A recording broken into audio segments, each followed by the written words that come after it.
አንድ ጥያቄ አለችኝ። እሺ ጥያቄ ምንድነው? ጥያቄ ምንድነው?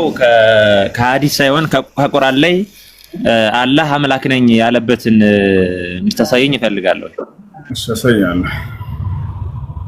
እሱ ነው። ሁለተኛ ደግሞ ሌላ ጥያቄ ደግሞ እንዳለኝ እሱ መልስልኝና አብሽር ላሳየህ ለውጣና ታሳየኝ እፈልጋለሁ። ቁርአን ላይ አብሽር አሳያለሁ።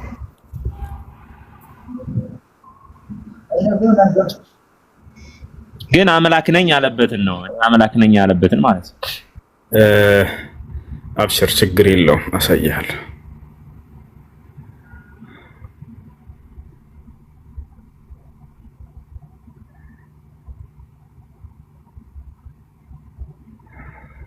ያ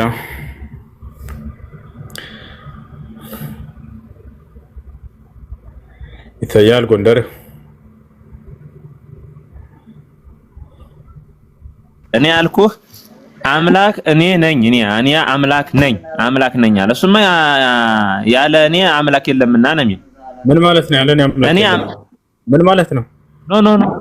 ኖ ሳይሆን ቃል በቃል አምላክ ምን ማለት ነው? ኖ ይለኛል እንዴ? እኔ የፈለኩት እኔ አምላክ ነኝ ነው። በቃ ቃል በቃል አምላክ ነኝ የሚል ምንድን ነው የሚለው? እኔ አላህ እኔ ነኝ ይላል። ያለ እኔ ለምና ተገዛኝ ይላል። ያለ እኔ አምላክ የለም ምን ማለት ነው?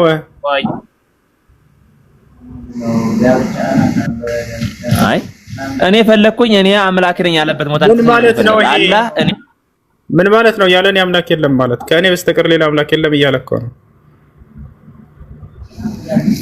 ቃል በቃል እኔ አምላክ ነኝ ያለ ነው የምታሳየኝ ነው ያልኩት። ቃል በቃል ያው ምን ማለት ነው? እኔ ከእኔ በስተቀር ሌላ አምላክ የለም ማለት ምንም ልክ አምላክ ነኝ አመልኩኝ ያለ አሳየኝ። ቃል በቃል አሳየኝ። ያው ይሄው ቃል በቃል ያለ እኔ አምላክ የለም ብሎ አላህ ተናገረ። በቃ እንለፋው። በቃ ስለሌለ ችግር የለም። ሌላ ልጠይቅህ። እሱ የለም አላመጣልኝም የለም ተጃም በል እሺ ጥያቄ ያለ ቀጥል። ያ ቀጥል። ሰላም አለይኩም። የለም ኡሳ አንድ ጥያቄ ነበረኝ። እሺ ጥያቄ ምንድን ነው? አሁን እንትን መስጂድ ላይ ምናምን አዛን ሰምተን ቤት ሲንሰግድ ቤት ላይ አዛን ማለት አለብን ነው? ቆይ አደግን ሳላንስ ደውልን ከውባው መስጂድ አዛን ከሰማችሁ ሄዳችሁ መስከር አለባችሁ። ነብያችን ሰለላሁ ዐለይሂ ወሰለም ሐዲስ ላይ ሲናገሩ من سمع النداء فلم يأتي إلى المسجد فلا صلاة له إلا من عذر አሉ። የአዛን ድምፅ ሰምቶ ወደ መስጂድ በመሄድ ሶላት الجماعة ያልሰገደ ሰው ቤቱ ቢሰግድ ሶላት የለውም ብለው ተናግረዋል። እሺ አጋጣሚ ረብሻ ምናምን ቢኖር እና ቤት ቢሰግድ ለደህንነትህ በጣም አስጊ ከሆነ ቤት መስገድ ትችላለህ። ነብዩ ሰለላሁ ዐለይሂ ወሰለም ከፍርሃትና ከእንትን ካልሆነ በስተቀር ብለው ተናግረዋል። ፈርቶ ከሆነ ሰውየው የዛኔ ቤት ሊሰግድ ይችላል። ልክ እንዲሁ ደግሞ ታሞ ከሆነ ቤት መስገድ ይችላል። እሺ አዛን ማለት ግዴታ ነው? አዛን ማለት ግዴታ ነው? ያ መስጂድ አዛን ከሰማህ ችግር የለውም በቂ ነው። እሺ በቃ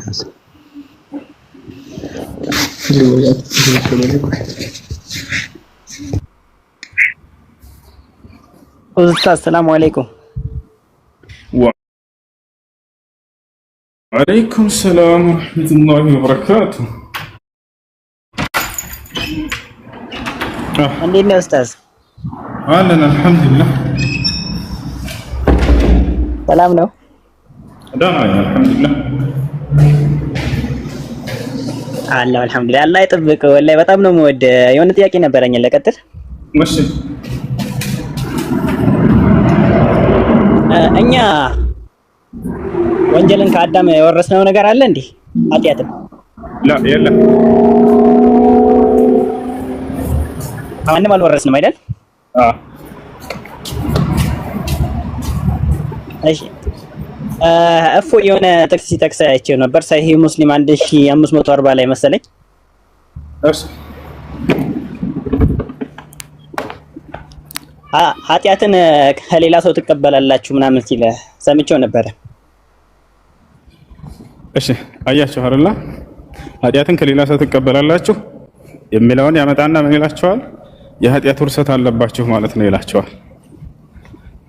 ምን አይነት ቀጣፊ ዲያቆን ነው የምላቸው። ለዚህ ነው ወላሂ ላዚ የሆነ ሐዲስ ከፍትና የሆነ ቁርአን ከፍትና የራሱን ግንዛቤ ይሰጣቸዋል። ኃጢአትን ትቀበላላችሁ ማለት ነው ከተባለ ኃጢአትን ትቀበላላችሁ ማለት ተናግሯል። አንድ ቤት አድርጉት። እሱም ምንድነው? ኃጢአትን ትቀበላለህ ከተባለ አንድ ሰው በድለው ከሆነ በምድር ላይ የትንሣኤ ቀን ደግሞ ፍርዱ ምንድነው ከተባለ በበደልከው በደልክ ከእርሱ ኃጢአትን ትቀበላለህ። ይሄ ነው። ገብታችኋል አይደለ? ከእርሱ ምን ትቀበላለህ? ኃጢአትን ትቀበላለህ። መቼ? የውመል ቂያማ የፍርድ ቀን ይላል ሐዲሱ ላይ ነብዩ ሰለላሁ ዐለይሂ ወሰለም ሲናገሩ ያ ነው። ዛሬ በድለው ከሆነ አንድን ሰው አንድን አማኝ የትንሣኤ ቀን በበደልከው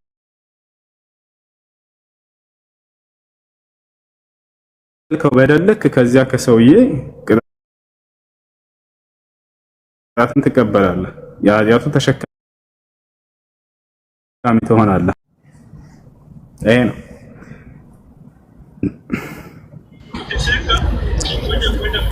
ሰላም አለይኩም ወሶ አንዴ ማብራሪያ እንዲሆናችሁ አንድ ሐዲስ ልንገራችሁ። ራሳቸው የተናገሩት ነብዩ ሰለላሁ ዐለይሂ ወሰለም ሐዲስ ላይ ነብያችን ሰለላሁ ዐለይሂ ወሰለም ሲናገሩ ምን አሉ? ይሄን አስመልክቶ ኃጢአትን ስለመቀበል አተድሩነ መኒል ሙፍሊስ አሏቸው ለሰሃቦች። ከሰው ሁሉ በላይ ድሃ ማን እንደሆነ ታውቃላችሁ አሏቸው።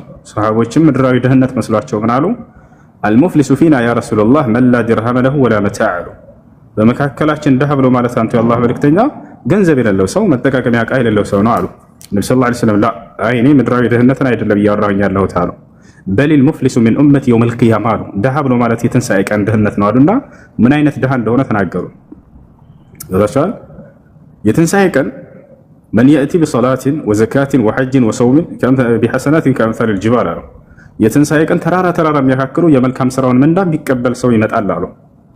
ሰግዶ ጾሞ ምን ብሎ ይሄዳ። ነገር ግን በምድር ላይ የበደላቸው ሰዎች ደግሞ አሉ አሉ። ወያእቲ ቀድ ظلم هذا وسفك دم هذا وقتل هذا በምድር ላይ ሳለ ግን አንዱን ገድሎታል፣ አንዱን ሰድቦታል፣ አንዱን አንቋሽቷል፣ አንዱን በክብሩ ላይ ተረማምዷል። ከዚያም የትንሣኤ ቀን እነዚያ የበደላቸው ሰዎች ይመጡና ከሰራው መልካም ስራ ያክል ይቀበሉታል አሉ። ተመልከቱ፣ በበደላቸው በደልክ ይቀበሉታል እነዚህ ሰዎች። ከዚያ إذا نفد ما عنده من حسنات صلى الله عليه وسلم ይህም ሰው የሚከፍለው መልካም ስራ ይጨርሳል። የበደላቸው ሰዎች ግን ገና አላለቁም፣ ተሰልፈው ይጠብቃሉ። أخذ من سيئاتهم وطرح عليه ثم طرح هو في النار አሉ። ከዛ የሚከፍላቸው መልካም ስራ ከሌለ ቀጣዩ ምን ይሆናል? ከሰሩት ኃጢአት ይያዝና በእርሱ ላይ ይሸከማታል፣ እሱ ይቀበላል። ለምን? በበደላቸው በደልክ። ከዚያም ወደ እሳት ይወረወራል አሉ። አሁን ኃጢአት ይቀበላል ሲሉ ጊዜ ነብዩ ሰለላሁ ዐለይሂ ወሰለም ይሄን እንጂ የኃጢአት ውርሰት አለባችሁ ማለት አይደለም። በበደለው በደልክ ነው። ማስረጃ እያላቸው ነው ክርስቲያን ልጆች። ወደ ቤት ሲመለስ አውጥቻ ሳይቻለሁ ማስቸር ነው ያለው። አንድ ታገሱ። እሺ ያውና ሐዲስ እዚህ ጋር ተመልከቱት። ላጣላችሁ ነበር የተመለስኩት። ዛህራ ትላለች እዚህ ጋር ነው። አንዴ ቆይ ላሳያችሁ። ትንሽ ላይ አድርገው ዛህራ ያው እና ይታያችኋል። ይሄ ነው ቅድም የነገርኳችሁ ሐዲስ ሶሒህ ሙስሊም ላይ ታገኙታላችሁ። አተድሩና መኒል ሙፍሊስ መል ሙፍሊስ ነብዩ ሰለላሁ ዐለይሂ ወሰለም አሉ ደሃ ብሎ ማለት ማን እንደሆነ ታውቃላችሁ አሉ። ቃሉ ሰሃቦችም አሉ አውል ሙፍሊሱ ፊና መን ላ ዲርሃመ ለሁ ወላ መታዕ፣ በእኛ ዘንድ ደሃ ብሎ ማለት ገንዘብና ድርሃም የሌለው ወይንም ገንዘብ የሌለው ወላ መታዕ መጠቃቀሚያ መገልገያ ዕቃ የሌለው ሰው ነው አሉ። ፈቃል ነብዩ ሰለላሁ ዐለይሂ ወሰለም እንዲህ አሉ ኢነል ሙፍሊስ ሚን ኡመቲ የእቲ የውመል ቂያመቲ ቢሶላቲን ወሲያሚን ወዘካት፣ ከትውልዶቼ ደሃ ብሎ ማለት የትንሣኤ ቀን የመልካም ስራዎቹን ምንዳ ይዞ የሚመጣ ሰው ነው አሉ። ሶላት ሰግዶ ጾም ጾሞ ዘካ ሰጥቶ ሌላም ጽድቅ ነገራቶችን አድርጎ የነዚህን ምንዳ ተከፍሎ ይመጣል። ወያቲ ይመጣል ደግሞ ያም ሰው قد شتم هذا ይሄኛውን ሰድቦት وقذف هذا ይሄኛውን በክብር ላይ ተረማምዶበት واكل مال هذا የዚህን ገንዘብ አላግባብ በምድር ላይ ቀምቶት وسفك دم هذا የዚህኛውን ደም ደግሞ አፍስሶበት وضرب هذا ይሄኛውን መትቶት ገብታቸዋል። ምድር ላይ የበደላቸው ሰዎች ሁሉ እነዚህ ይመጣሉ የትንሳኤ ቀን የፍርድ ቀን ምን ሊፈልጉ ፍርድን ሊፈልጉ ከአምላክ ዘንድ ገብታቸዋል። ከዛ ምን ይደረጋል? فيعطى هذا من حسناته وهذا من حسناته ያሉ ይሄኛው የበደለው ከዚህ ከመልካም ስራዎች ሰጠዋል፣ ይሄኛውም የበደለው ከዚህ ከመልካም ስራዎች ሰጠዋል አሉ። ያ ማለት የበደላቸው ሰዎች ከተቀበለው የመልካም ስራ ምንዳ ይቀበሉታል። አያችሁ ይቀበሉታል። فيعطي هذا من حسناته وهذا من حسناته فإن فنيت حسناته قالوا النبي صلى الله عليه وسلم የሚከፍለው መልካም ስራው ካለቀበት ይሄ ሰው قبل أن يقضي ما عليه ያለበትን ሳይከፍል ያለበትን የኃጢአት ብድር ሳይከፍል የበደላቸው ሰዎችን ብድር ሳይከፍል ይሄ ሰውዬ መልካም ስራ ካለቀበት ምን ይደረጋል? አሁን ተመልከቱ። أخذ من خطاياهم ከእነርሱ ኃጢአት ይወሰዳል። የዛኔ ይያዝና فطرحت عليه በእርሱ ላይ ይወረወራል። ثم طرح هو في النار ከዚያም እርሱ ወደ እሳት ይወረወራል። ይሄን ያመጣና የኃጢአት ውርሰት አለባችሁ። ስለምን የኃጢአት ውርሰት ነው? የተበዳደሉ ሰዎች የሚፋረዱበትን ፍርድ ይዘው የኃጢአት ውርሰት አለባችሁ ይላቸዋል። ይሄ በክርስቲያና ላይ ያለው ምንድነው? አዳም የሚባል አካል አንድ ጊዜ ኃጢአትን አድርገዋል። እስከ ዓለም ፍጻሜ ድረስ ለሚመጡ የአዳም ልጆች ሁሉ በአዳም ኃጢአት ምክንያት የኃጢአት ውርሰት አለባቸው ብሎ ፈርዶባቸዋል አምላክ። ትልቅ በደልና ግፍ ባልዋሉበት ባልሰሩበት አዳም ሲሰራሉ ወይ የአዳም ልጆች ላይ ያሉ ግን በቃ የሱ ልጆች ናቸውና ኃጢአተኛ ናቸው ብሎ በቃ እንትን ብላቸዋል። እርግማን ሰፍኖባቸዋል የአዳም ልጆች እታቻው። ይሄ ነው። ይሄ በፍጹም በእስላም የለም። የሰው ልጅ እንዳውም ሲፈጠር ለአንዱና ብቸኛ ለሆነው ለአምላኩ ታዛዥ ሆኖ ሙስሊም ሆኖ ነው የተፈጠረው ነው የእስልምና አስተምህሮ። ማንንም ሰው ሲወለድ ኃጢአት የለበትም። እታቻው ይሄን ይመስላል። ይረከው ሳለ እሺ፣ አመሰግናለሁ። እና ድጋሚ ልቀጥል እሱ ቀጥል። እሺ አደም ያንን እንጨት ባይበላ ኖሮ እኛ ጀነት ውስጥ እንኖር ነበር ወይስ መጀመሪያም ተወስኗል ነው? አዳም ሲጀመር የተፈጠረው ለምድር ነው። አዳም ሲጀመር የተፈጠረው አላህ በቁርአን ላይ ሲናገር ወቁል ረቡከ ሊልመላኢከቲ ኢኒ ጃዒሉን ፊል አርዲ ኸሊፋ ይላል። በምድር ላይ ተተኪዎችን ማድረግ ነው ብሎ ተናግሯል አዳም ሲፈጥር ጊዜ። ስለዚህ ያለው ነገር ግን በጀነት ላይ ፈተና ተፈትኖ ነበረ። እንዳትበላ እቺን ዛፍ ተብሎ ተከለከለ። ከበላህ ትወርዳለህ ተባለ። ወደ ምድር የመውረዱ ምክንያት ምንድነው ከተባለ በጀነት ውስጥ ፈተና ተሰጥቶት ከፈተናው አለማለፍ መውደቁ። ያ ምንድነው ከተባለ ሰበብ ነው፣ ምክንያት ይባላል። ያ ነው። እሺ አመሰግናለሁ። ናይ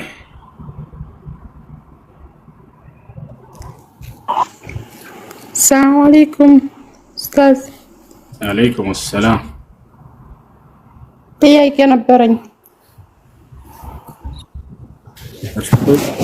ክርስቲያን ሰው ካለ ይቀጥል። ጥያቄ ያለ ክርስቲያን ካለ አስቀድሟቸው። እንግዳ መቀደም አለበት። ክርስቲያን አለ ከላይ። ሰላም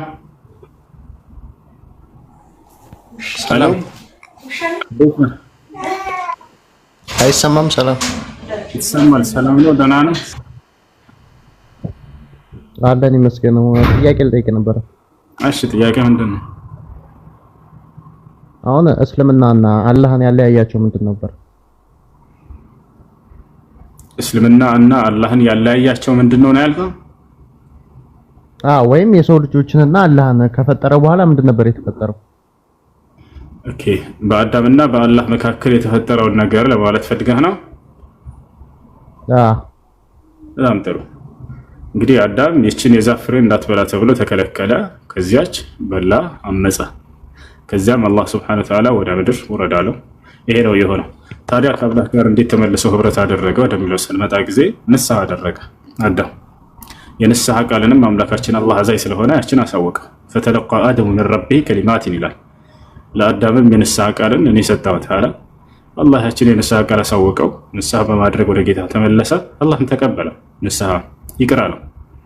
ስለዚህ አዳም በጀነት ነዋሪ ነው፣ ወደ ጀነት ተመላሽ ነው እሱ። እሺ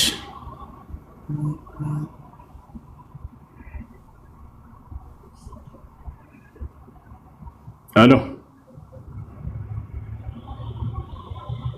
አሎ ይሰማል? አቤት አቤት ሰላም አለይኩም። ይሰማል። አዎ ግን ግልጽ አልሆነልኝም በደምብ። በጣም እጥር ምጥን ያለ ግልጽ ትምህርት ማለት ይሄ ነው። አዳምን እንዳትበላ ብሎ ከለከለው፣ ያችን ኃጢያት አደረገ። ከዚያ በዚህ ነው የተጣላበት ምክንያት ምንድነው ከተባለ ሰበቡ ኃጢያትን ማድረጉ ነው። ታዲያ ከአምላኩ ጋር እንዴት መልሶ ህብረት አደረገ ከተባለ ንስሐ በማድረግ አምላኩ ጋር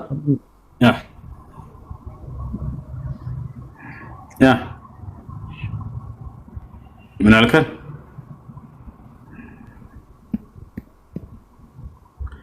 አሎ አቤት አቤት ይሰማል። እሺ ያልገባህ ምንድን ነው?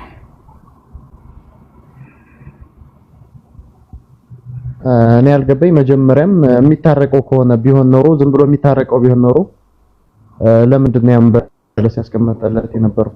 ፈተና የሚባል ነገር አለ። ለምሳሌ የሚታረቀው ቢሆን ኖሮ ማለት ነው። ፈተና ሊፈተና ዘንድ ፈተና ተፈተና ያችን ፈተና ደግሞ ወደቀ አዳም። ቢወድቅም እንኳን ማምለካችን አላህ ሱብሓነሁ ወተዓላ ይቅር አለው። ያና ንስሐን ይቅር እንዳለው የንስሐን ቃል እንዳሳወቀው ከዚያ በኋላ ይነግረናል።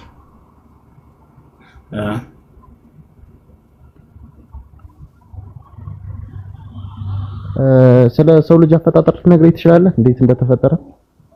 እሺ አፈጣጠራችን እንግዲህ ላይ በምን አምሳል እንደተፈጠረ አምላክ በአምላክ አምሳል ፈጠረው የሚለው አምላክ እንደሚሰማ እንደሚያይ ሁሉ አዳምንም የሚሰማና የሚያይ አድርጎ ፈጠረው። ያ እሱ ነው። ከዚህ አንፃር ان الله خلق ادم على صورته الله አዳምን በእርሱ ባህሪ አድርጎ ፈጠረው። በእርሱ አይ على صفاته በእርሱ ባህሪ ሲባል ጊዜ አላህ የሚያይ እንደሆነ ሁሉ አዳምንም የሚያይ፣ አላህ የሚሰማ እንደሆነ ሁሉ አዳምንም የሚሰማ አድርጎ ፈጠረው። ከዚህ አንፃር እንጂ የማንነት መገናኘት አይደለም። የአላህ ማየት የተገደበ አይደለም፣ የአዳም ማየት የተገደበች ነች። የአላህ መስማት የተገደበ አይደለም፣ የአዳም መስማት ግን የተገደበች ነች። በፍጹም አይገናኝም። ከዚህ አንፃር ነው በእርሱ በአምሳሉ ፈጠረ ሲባል እንጂ አምላክን የሚመስል ማንም የለም በባህሪው። አላህ ለይሰ ከሚስሊሂ ሸይኡን ይላል። እኔን የሚመስል አንዳችን ፍጥረት የለም ይላል። እሱ ፈጣሪ ነውና ከፍጡር ጋር በፍጹም አይመሳሰልም። እሺ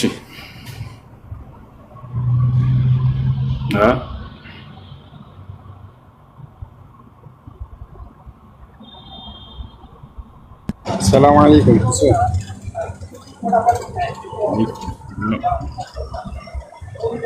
ሁለት ጥያቄ ነበረኝ።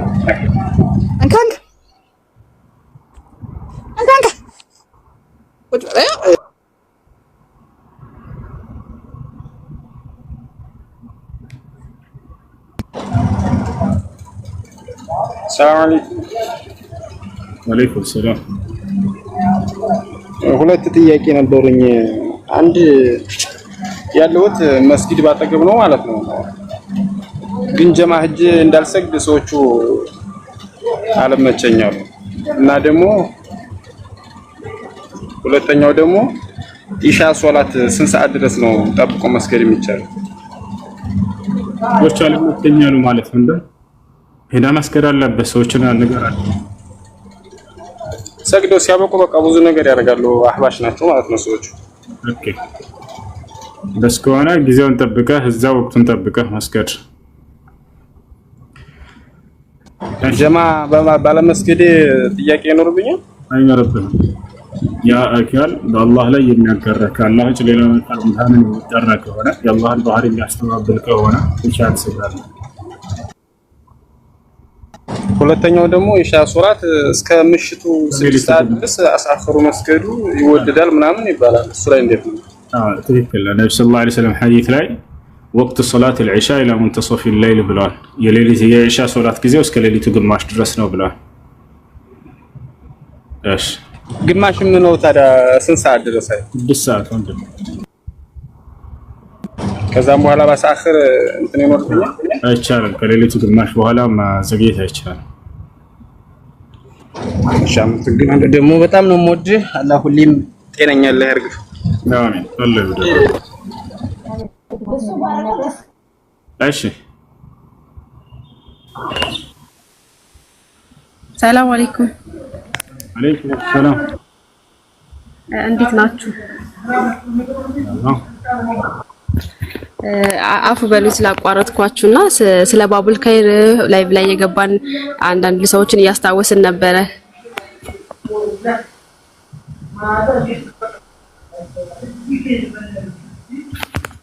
አይሰማም? ሰማን። ባቡል ኸይር የ8 ሚሊዮን ብር ቻሌንጅ ከራምዚ ኢንቨስት ተሰጥቷቸው ነበርና 5000 ምስኪን ነው የያዘው ድርጅቱ። ቻሌንጁን ተሸንፈው አንድ ወር ጊዜ ድጋሚ ተጨምሮላቸው እሱም ከ20 ቀን በታች ነው የቀራቸውና ምናልባት የምትተባበሩት ነገር ካለ ላስታውሳችሁ ብዬ ነው።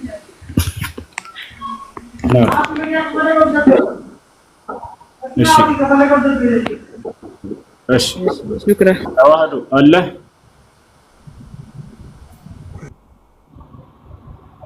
እሺ ሙና አንድ ጥያቄ ልጨምር? እሺ ጀምር። እንትን ነበር አሁን ቁርአን እያነበብኩ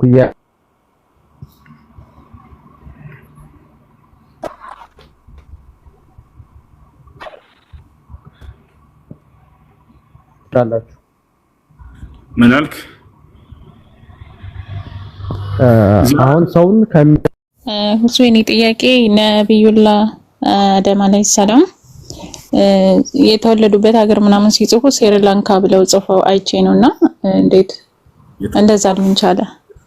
አደም የተወለደበት አልተወለደም ብዬ ነው። አደም ተፈጥሯል። የመጀመሪያው ሰው ነው። ከአፈር ነው የተፈጠረው እንጂ አደም አለይሂ ሰላም አልተወለደም። አይዋ እንትናቸውን ኦኬ ማለት ከሰማይ የወረደበት ፍልስጤም። እሺ ለማንኛውም አይዋ ይሄን አስመልክቶ ቁርአን እና ሐዲስ እዚህ ወረደ፣ እዚህ አደገ፣ እዚህ ሞተ፣ እዚህ ሄደ ምናምን ምን እንዲሰራልን ነገር አይደለም። ስለ አደም ይሄን ነገር ቁርአንና ሐዲስ ላይ እንደዚህ አልተነገረም። በዚህ ሀገር ኖረ ማባሉ ሳይሆን አላህ Subhanahu Wa Ta'ala ከሰማይ አወረደው። ለምን አወረደው የሚለው ነው። ከዛ በምድር ላይ በምን አይነት መንገድ ላይ ኖረ የሚለው ነው ዋናው ነገር።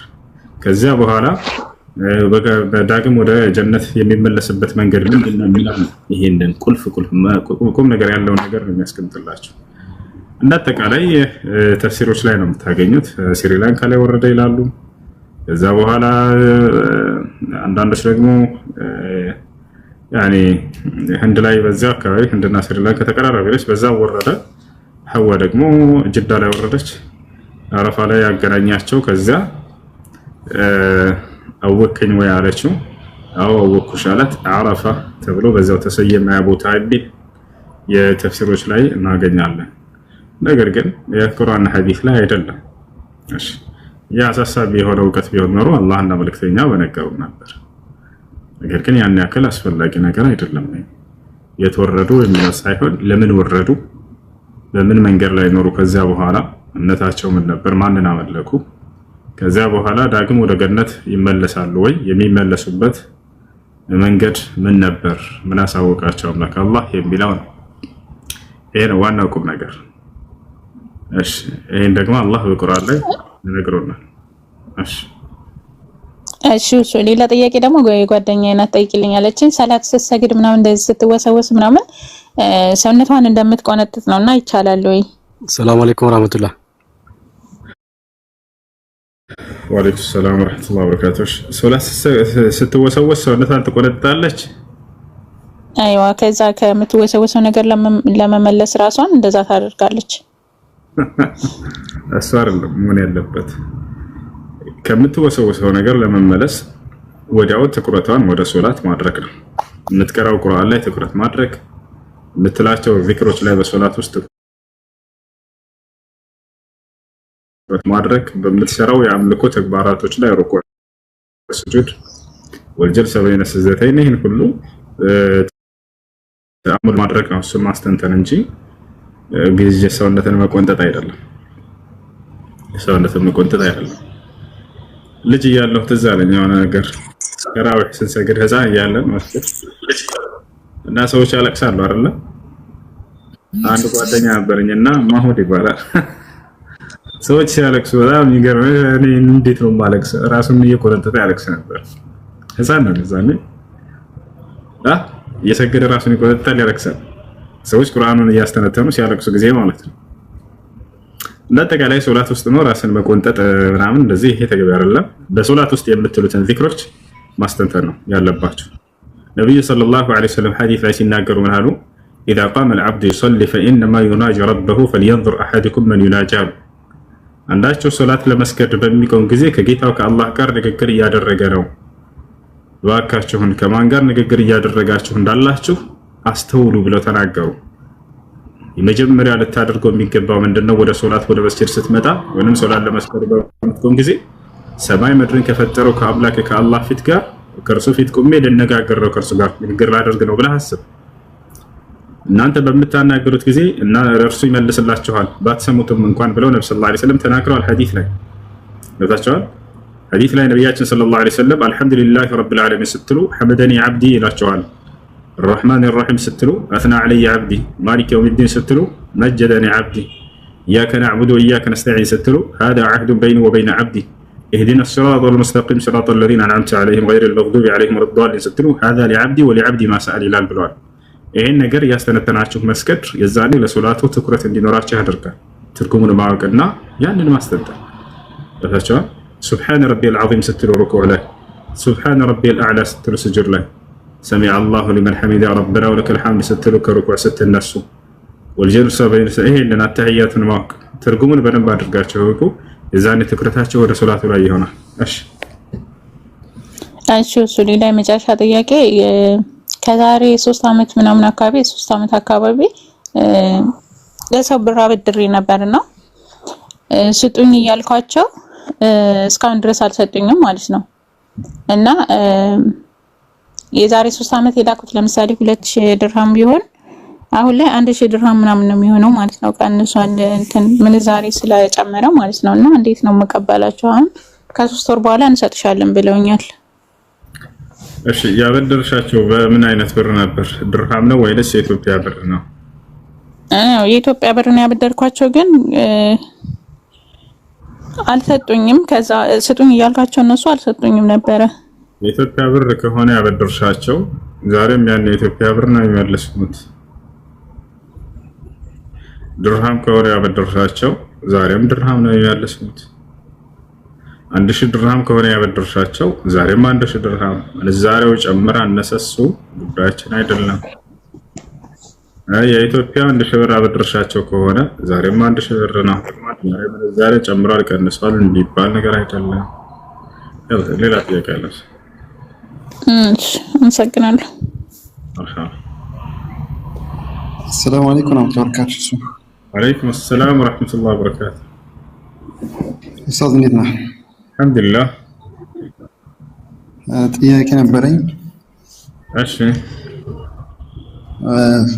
ሰላት ላይ አንድ ሰው ኢማም ሆኖ ቆሞ ወይም ሱና የሰገደ እኛ ፍርድ ሰዓት ብንቀጥል እንዴት ነው ይታየው? ሶላት ላይ ምን ሱና ሰላት የሰገደ እኛ ፍርድ ብንቀጥል ትችላላችሁ?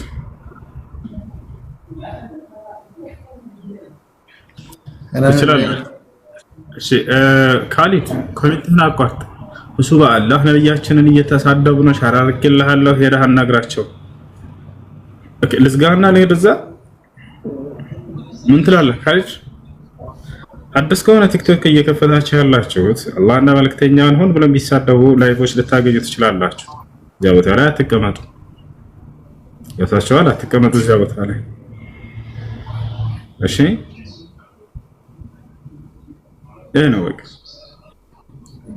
الله بالقرآن لا يبني له وقد نزل عليكم في الكتاب أن إذا سمعتم آيات الله يكفر بها ويستهزأ بها فلا تقعدوا معهم حتى يخوضوا في حديث غيره إنكم إذا مثلهم إن الله جامع المنافقين والكافرين في جهنم جميعا ይላል አላህ በዚህ በቁርአን አንቀጽ ላይ ወቀድ ነዘለ ዐለይኩም ፊል ኪታብ እዚህ በመጽሐፍ ላይ በእርግጥም ወርዶላችኋል የሚል ቃል ምን የሚል ቃል አን ኢዛ ሰሚዕቱም አያቲላህ ዩክፈሩ ቢሃ ወይስተህዘኡ ቢሃ ያኔ አምላካችሁ የአላህን አንቀጾች ሲሳለቁባቸውና ሲካድባቸው ሲሳደቡ ከሰማችሁ በአንቀጾች ላይ ሰዎች ፈላ ተቅዑዱ መዐሁም ከነዚህ ተሳዳቢዎች ጋር አትቀመጡ አለ ሐታ የኹዱ ፊ ሐዲሲን ገይሪ ኢነኩም ኢዘን ሚስሉሁም አለ ይህን የሰማችሁ ቁጭ ካላችሁ ከነዚህ ጋር እናንተም የእነርሱ አምሳያዎች ናችሁ አለ አትለይም ከነሱ ኢነላህ ጃሚዑል ሙናፊቂን ወልካፊሪነ ፊ ጀሃነም ጀሚዓ አለ አላህ ከሃዲያኖችንና መናፍቆችን በአንድ ላይ በጀሃነም ውስጥ ይሰበስባቸዋል አለ ከሃዲያን ያላቸው ተሳዳቢዎችን ሲሆን መናፍቅ ያላቸው ደግሞ ቁጭ ብለው የሚያዳምጡትን ነው ይሄ ነው ያላቸው በንጽጽር ስም መሐመድ እንደዚህ እናድርግልህ መሐመድ እንደዚህ ነው አላ ይሄ ንጽጽር አይደለም ይሄ ንጽጽር አይደለም ይልቁንስ ሰዎች ስለ ነብዩ መሐመድ መልካምነት እንዳያውቁባቸው እነዚህን አይምሯቸውን እየደፈኗቸው ነው ተከታዮቻቸው መተው ወደ ሙስሊሞች ጋር እንዳያዳምጡባቸው እንዳይሰሙባቸው ያታቸው ያ ነው ሌላ አይደለም ጥያቄ ያለ ይቀጥል እና ደግሞ ሌላ ጥያቄ ነበረኝ እንትን ወደ ስናደርግ ከ3 ጀምረን ወደ መቀነስ እንዴት ይታያል ሶም በ3 ጀምረን 2 ከዛ 1 ወደ ስናደርግ ጊዜ አንዳንድ ጊዜ ማድረግ ይቻላል 2 ጊዜ ማድረግ ይቻላል 3 ጊዜ ማድረግ ይቻላል በዚሁ በጀመራችሁት በጨርሶ መልካም ነው ነብዩ ሰለላሁ ዐለይሂ ወሰለም በዚህ መልኩ አድርገዋል ሐዲስ ላይ ሲናገር ሱሐባው ካን ነብዩ ሰለላሁ ዐለይሂ ወሰለም يتوضأ مرة ومرة مرتين وثلاثا ثلاثة ብሏል የአላህ መልእክተኛ ነብዩ ሰለላሁ ዐለይሂ ወሰለም አንዳንድ ያደርጉ ነበር 3 የሚያደርጉ ነበር ተብሏል ከጀመርከው በአንዳንድ ከሆነ በአንዳንድ መጨረስ በሁለት ከሆነ በሁለት በሶስት ከሆነ በሶስት ነገር ግን ቢቀላቀልበት ሰውየው ውዱ ይበላሻል ወይ ከተባለ ላ አይበላሽ በላጩ ግን በጀመርክበት መጨረስ ነው ሰላም አለይኩም አለይኩም ሰላም እሺ ሰላም እሺ እንትን በቀድር ዙሪያ እኔ አንድ አእምሮዬ ላይ በጣም የሚረብሸኝ እንትን አለ አሁን አንድ ሰው በ40 ቀኑ ሁሉም ነገር ይጻፍለታል ከተባለ ከዛ በኋላ ደግሞ እንደገና የጀነት ሰዎችን ስራ እየሰራ እያለ መጨረሻ ላይ የጀሃነም ሰዎችን ስራ ሰርቶ ጀሃነም ይገባል የሚለው ሐዲስ ጋር ትንሽ እስኪ በዚህ ዙሪያ በጣም ግራ ያጋባኛል እሺ አንድ ሰው ከመወለዱ በፊት ይጻፋል የሚባለው ነገር ወደፊት የሚሆነውን አምላክ አላህ Subhanahu Wa Ta'ala ስለሚያውቀው ዕውቀቱን መሰረት አድርጎ ይጽፈዋል እንጂ እንዲሆንብህ አይደለም የሚጽፈው አንተ የምትሆነው ቀድሞ ያውቃል ያውቀዋል አንተ በራስህ ነፃ ምርጫ ፈቃድ ወደህና ፈቅደህ የምትሰራውን ያውቀዋል አላህ ገና ሳትወለድ በፊት ይሄን ካላወቀማ አምላክ ሊባል አይችልም ነበር አምላክ ስለወደፊታችን ሁሉ የሚያውቅ ነው አምላክ አላህ Subhanahu Wa Ta'ala يعلم ما بين أيديهم وما خلفهم ይላል ስለ ፍጥረታቶቼ የፊታቸውንም የኋላቸውንም አውቃለሁ ይላል የሚሆነውን ጻፈ እንጂ እንዲሆንብህ አይደለም የጻፈብህ አንተ ነፃ ምርጫ ፈቃድ ይሰጣል ያን ግን ካንተ ሳትሰራው በፊት በመርጃ ያንን ቀድሞ አላህ Subhanahu Wa Ta'ala ያውቃል ያን አላህ Subhanahu Wa Ta'ala የጻፈው ለዚህ ነው ስለዚህ ምድር ላይ መተር የምንሰራቸው ጽድቅም ሆኑ ኃጢያቶች መልካም ስራና መጥፎ ስራዎች ሁሉ በራሳችን ነፃ ምርጫ ፈቃድ ነው የምንሰራቸው ያንን አላህ ቀድሞ ያውቀዋል ያን ማወቁ ባንተ ላይ ተጽዕኖ አድርጓል ወይ ላ አይደለም አምላክ ስለሆነ ያውቀዋልና ያንንም የሚያውቀው ለፈል መህፉዝ ላይ ያሳፈረው እንዲሆንብህ ሳይሆን እንደሚሆንብህ አላህ Subhanahu Wa Ta'ala ቀድሞ የሚያውቅ ስለሆነ ነው እንጂ ያ የሥራ ውጤት ነው ወደ ጀነት ወደ ጀሃነም የሚገባው ሰው በሥራ ውጤት ነው ወይ አዎ በሥራ ውጤት ነው ማስረጃ በቁርአን ላይ እንዳለ ይሄን ይናገራል وتلك الجنة التي أورثتموها بما كنتم تعملون على ይችን ጀነት ስትሰሩ በነበራችሁ ስራ ምክንያት ወረሳችኋት ይላችኋል አላህ ስለ ጀሃነም ሰዎች ሲናገር ምን አለ فذوقوا العذاب بما كنتم تكسبون ስትሰሩ በነበራችሁ ስራ ምክንያት የጀሃነምን እሳት ግቡና ቅመሱ ይባላሉ አለ ስለዚህ የሥራችሁ ውጤቶች ናቸው እነሱ وللذين كفروا بربهم عذاب جهنم ይላል ለነዚያ ጌታቸውን አላህን ለካዱ ሰዎች የጀሃነም ቅጣት ተዘጋጅቶላቸዋል ይላል فذوقوا العذاب بما كنتم تكفرون ስትክዱ በነበራችሁት ምክንያት ይሄን የጀሃነም እሳት ቅመሱ ይባላሉ አለ ስለዚህ ጀሃነም የክህደትና የኃጢአት ውጤት ስትሆን ጀነት ደግሞ የእምነትና የመልካም ስራ ውጤት ናቸው። እነለዚነ አመኑ ወዐሚሉ ሷሊሓት ለሁም ጀናቱን ነዒም ይላል። እነዚያ በእኔ በአላህ አምነው መልካምን የሰሩ ሰዎች ለእነርሱ የገነት ጸጋ አለችላቸው አለ። የእምነታቸውና የስራቸው ውጤት ነው። ይህ መሆኑ ከታወቀ ያ የጀነትና ጀሃነም የስራችን ውጤቶች መሆኑ ከታወቀ ቀድሞ ተጽፏል ሲባል ጊዜ አላህ ወደፊት የሚሆነውን ስለሚያውቀው ጻፈው እንጂ እንዲሆንብህ አስገድዶ እንድትሰራ ያንን እየጻፈብህ አይደለም ማለት ነው። ገብቶሃል? አንደኛ ይሄ ነው ልታውቀው ይገባል። ሁለተኛው ከዚህ ጋር በተያያዘ አንዴ ያለኛ ነፃ ምርጫ ፍቃድ ቀድሞ የወሰናቸው ነገራቶች አሉ ወይ ከተባለ አዎ አሉ። ልብ በሉ፣ ስራዎቻችን በእኛ ነፃ ምርጫ ፍቃድ የሚሰሩ ናቸው። መልካምም ስራ ይሁን መጥፎ ስራ። ነገር ግን ያለኛ ነፃ ምርጫ ፍቃድ በእኛ ላይ የወሰናቸው ነገራቶች አሉ ወይ ብትባሉ አዎ ትላላችሁ። ለምሳሌ ልጠይቅህ፣ ሜትህን አንሳ ወንድሜ። ሜትህን አንሳ።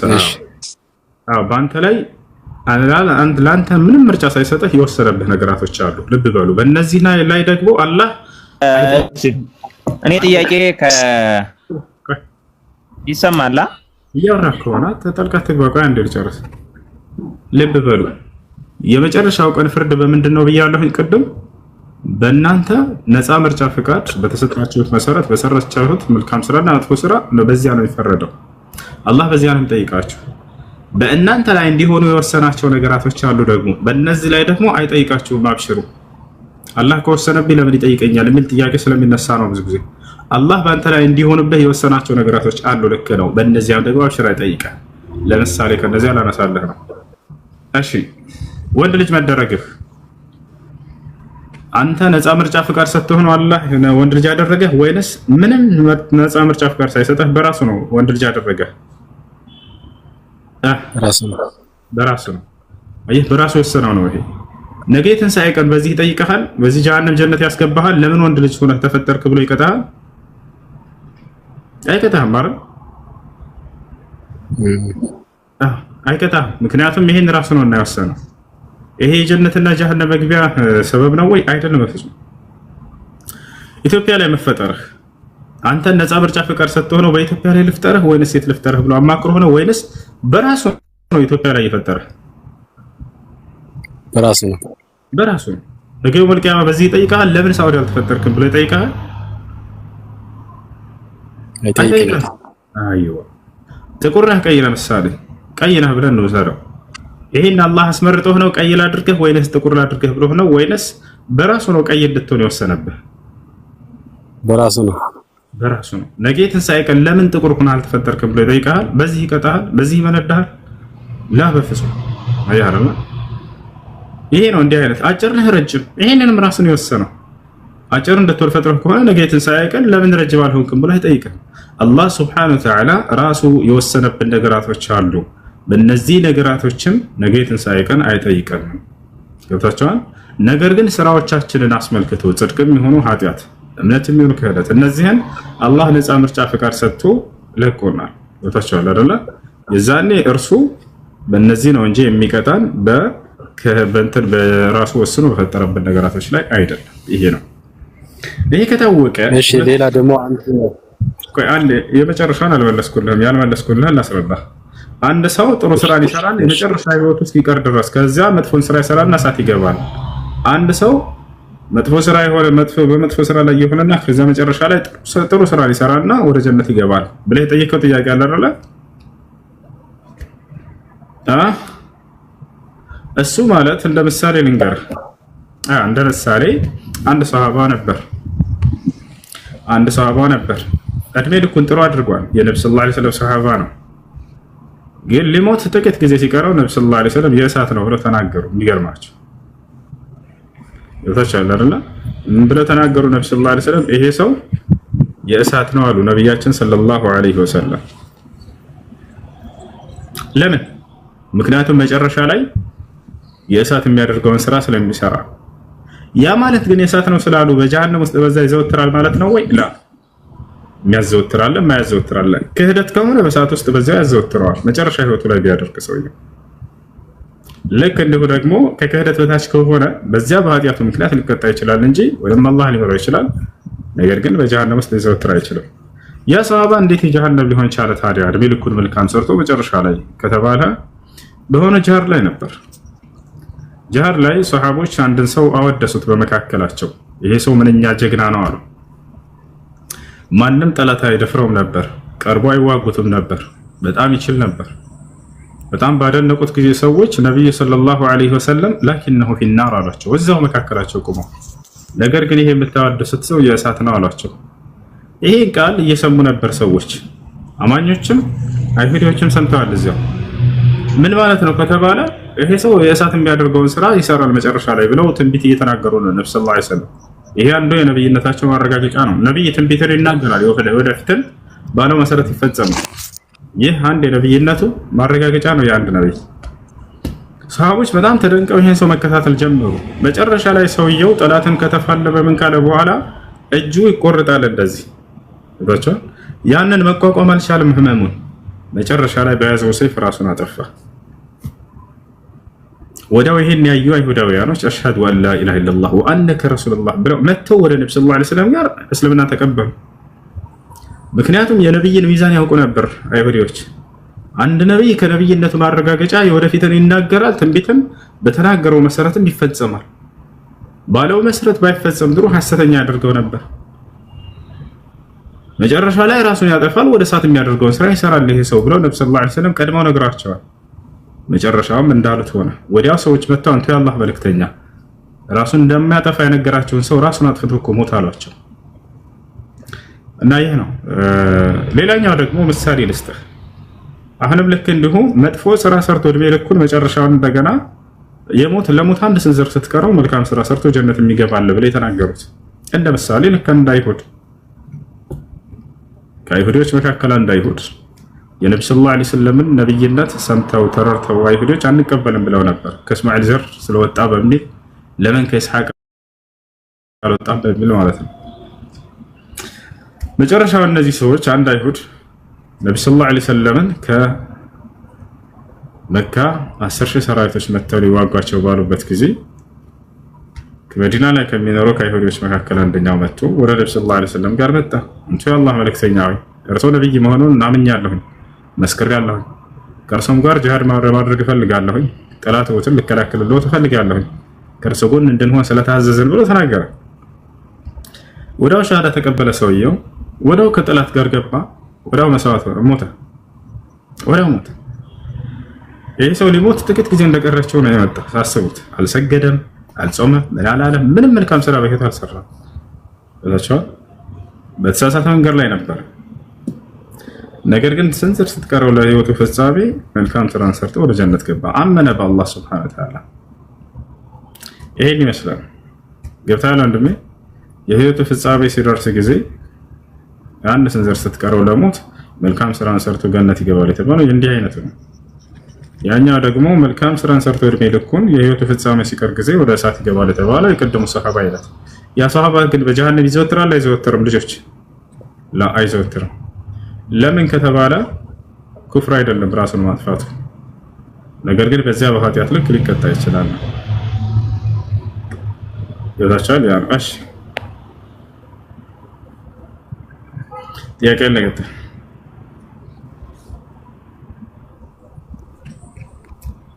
ያሎ ሰላም አለይኩም።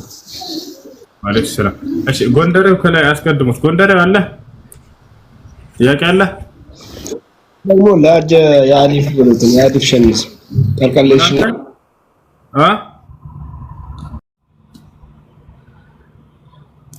ቢያንስ ሰው የተጻፈ ነገር አልጠይቀውም። ችግር የለውም። የተጻፈ ነገር አያመጣም። ምንም ያውቀው ነገር የለም። ሰምቼ ነው አሻራ። ከየት ነው የሰማኸው? ከሰዎች። እነማን ናቸው እነዛ ሰዎች? አታውቃቸውም?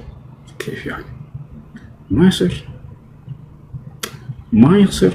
ኧረ እባካችሁ ስለ እምነት ስታወሩ በማስረጃውን በተለይ ስለ ሰው እምነት በጣም ጥንቃቄ ይጠይቃል። ያለ ማስረጃ አይወራም፣ ነውር ነው። እኛ ስለ ክርስትና ስናወራ እዚህ አውጣ በባል ላወጣው የምችለውን ነገር ካልሆነ በስተቀር አላወራም በፍጹም። ሰው እንዴት በድፍረት ስለ ሰው እምነት ያለ እውቀት ይናገራል? ይወጣላል። ስለ ራስህ ቢያንስ የሆነ ጥቅስ ታነሳና ይሄን ተረድቻለሁኝ ብለህ ልትናገር ትችላለህ። የተረዳኸውን ነገር ባይጻፍ ችግር የለውም። አይ ያረዳደህ ከሆነ ችግር የለውም ብለን እናልፈዋለን። ስለ ሰው እምነት ከባድ ነው። ያለ ማስረጃ አትናገሩ። እዛ በለመድክበት በክርስቲያና ላይ ያለ ማስረጃ ዝም ብለህ እንዳምናክ በእስልምና ላይ መተህም ያለ ማስረጃ ያለ ተጻፈ ነገር ቢያንስ የተሰማ ነገር አምጣ። የለም ወፍ እንደዚህ አስከደ። እሺ ክርስቲያን ካለ ገብተህ መጠየቅ ይችላል። ስለ እስልምና እናወራለን ካላችሁ ደግሞ ማስረጃ ትጠይቃላችሁ። ያለ ማስረጃ አታወሩ፣ ነውር ነው። እሺ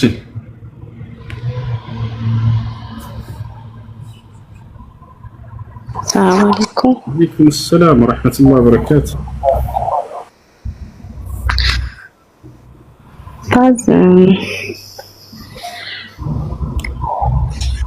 ሰላት ጥያቄ ነበረኝ። ጥያቄሽ ምንድን ነው? ሰላት እየሰገድኩኝ ያው እዚህ አረብ ሀገር ላይ ነው የምኖረው እና ሌላም እምነት ተከታዮች አሉ ከኔ ጋር ማለት ነው። እና እኔ ሰላት እየሰገድኩኝ አንደኛዋ መዝሙር ከፈተችብኝ እና መዝሙሩ ይሄ ሰላት እየሰገድኩኝ ነው አልኩት እና ይሄንን በምላስ ሰዓት እሷ መልስ አልሰጠችኝም እና ከኔ ጋር ያለችው ሙስሊሟ ልጅ እኔ አዲስ ገቢ ነኝ ለቤቱ እና ትንሽ እሷ ከኔ ቆይታለች። እኛ ስንኖር እስካሁን ድረስ እየሰገድኩኝም ቢሆን እሷ ከፍታ ዝጊልኝ አልላትም።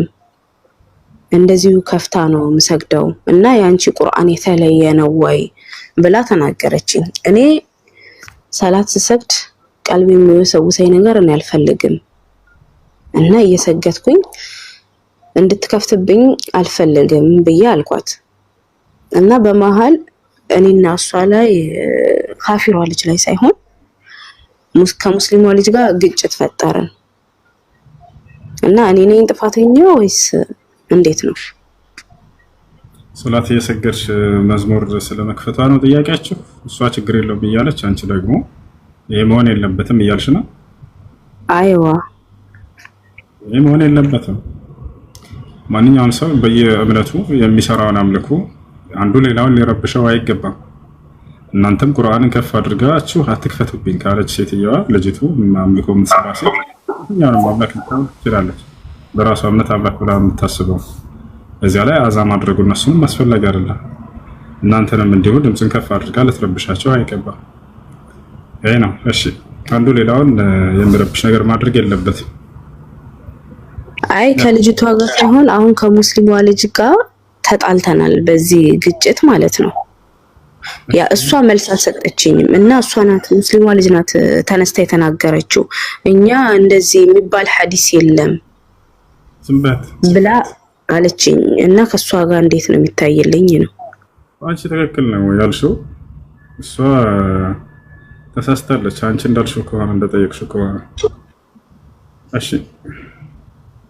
እሺ ጀዛከላ። ሰላም አለይኩም። ወአለይኩም ሰላም ወራህመቱላሂ ወበረካቱ።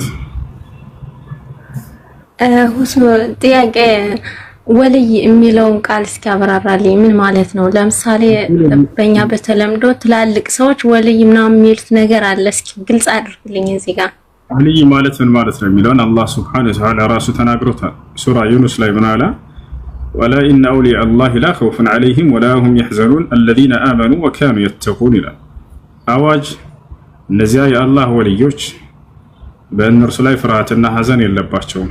እነርሱም ማናቸው አለ? እነዚያ ያመኑትና እኔን አላህን የሚፈሩት ብሎ ተናገረ። قال شيخ الإسلام ابن تيمية رحمه الله تعالى معلقا على هذه الآية فكل مؤمن فهو ولي لله سبحانه وتعالى بقدر ما عنده من الإيمان والتقوى ማንኛውም አማኝ ከእርሱ ዘንድ ባለው እምነትና ተቅዋ ለአላህ ባለው ፍራቻ ልክ የአላህ ወልይ ነው። ስለዚህ ማንኛውም ሙስሊም የአላህ ወልይ ተደርጎ ይታሰባል። ወልይ ማለት هو المحب الناصر لله سبحانه وتعالى አላህ سبحانه وتعالى የሚወድ ማለት ነው። እናንተ አላህን ትወዳላችሁ አትወዱም? ትወዳላችሁ። ስለዚህ ሁሉም ሰው የአላህ سبحانه وتعالى ወልይ ነው። ማንኛውም አማኝ ከእርሱ ዘንድ ባለው እምነትና ተቅዋ ልክ ወልይ ነው። ነገር ግን የሆነን ግለሰብ ለየት አድርጎ አከሌ ወልይ ነው በማለት ያ አካል ከአላህ ዘንድ ጉዳይን ያወጣልኛል ብሎ ታስቦ የሚጠየቅ ልክ እንዲሁ የሩቅን ያውቃል ድብቅ ነገርን ያውቃል ተብሎ የሚታሰቡ አይነት አካሎችን ከሆነ ይሄ በፍጹም ስህተት ነው፣ ሽርክ ነው። ከአላህ ውጭ የወርቁን የሚያውቅ የለም፣ ድብቅ ነገርን የሚያውቅ የለም። እነዚህንም አካሎች ወደ አላህ መዳረሻ አድርጎ ማያስ ተገቢ አይደለም እርሱ። እሺ መርሐባ። ሁለተኛ ጥያቄ ደግሞ ሱረቱል በቀራ ላይ እስኪ ስለ አደም አለይሂ ሰላም አፈጣጠር ንገረኝ። በሁለት እጅ የፈጠርኩት የሚለውን ሁለት እጅ ብሎ መፈሰር ይችላል ወይስ እስኪ ንገረኝ። አንዳንድ ጓደኞች ጋር ስለምከራከር ነው። ሱረቱል በቀራ ላይ ሳይሆን ሱራ ሳድ ላይ ነው ያለው። አላህ ሱብሓነሁ ወተዓላ قال يا إبليس ما منعك أن تسجد لما خلقت بيدي أستكبرت أم كنت من العالين؟ أنت إبليس هوي بأجوتشي لفتركت كمسكد من دنيا كلكله كره وينس يبلاي هنن كميلتهم كبلو تناقرت على الله سبحانه وتعالى. سلذي بأجوتشي الله قال بقال تناقر بسورة المائدة عليه وقالت اليهود يد الله مغلولة غلت أيديهم ولعنوا بما قالوا بل يداه مبسوطتان ብሎ ተናግሯል። እጆቹ የተዘረጉ ናቸው ብሎ ተናግሯል። ስለዚህ አላህ ሊላሂ ሱብሓነሁ ወተዓላ ሲፈቱ اليد ለአላህ ሱብሓነሁ ወተዓላ እጅ የሚሉ ባህሪያቶች አሉት። ሁለት እጆች እንዳሉት ይናገራል። አደምን በእጆቼ ፈጠርኩት ብሏል። ይወላሻል አይደል? ነገር ግን ያ ከፍጥረታት ጋር የሚመሳሰል አይደለም።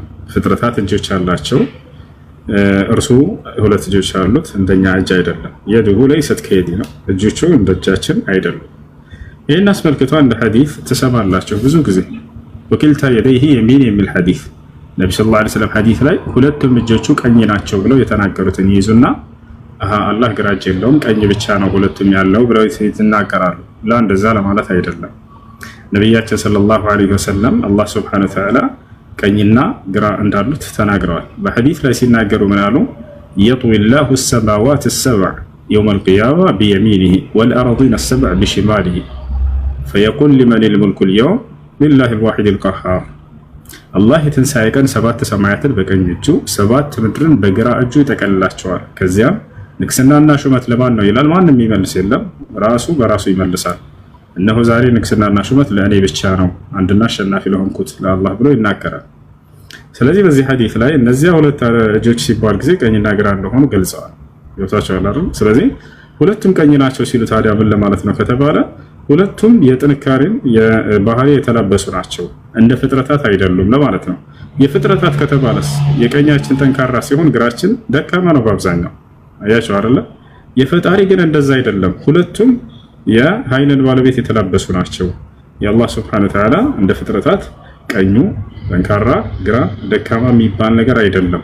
ከፍጥረታት የማይመስል መሆኑን የገለጹበት አገላለጽ ነው። ሁለቱም ቀኞች ናቸው ሲሉ ነብዩ ሰለላሁ ዐለይሂ ወሰለም እንጂ ግራ የለም ለማለት አይደለም። ይሄን ይመስላል። የአላህን ባህሪ ስትናገሩ ጊዜ ከፍጥረታት መመሳሰል በፍጹም አይቻልም።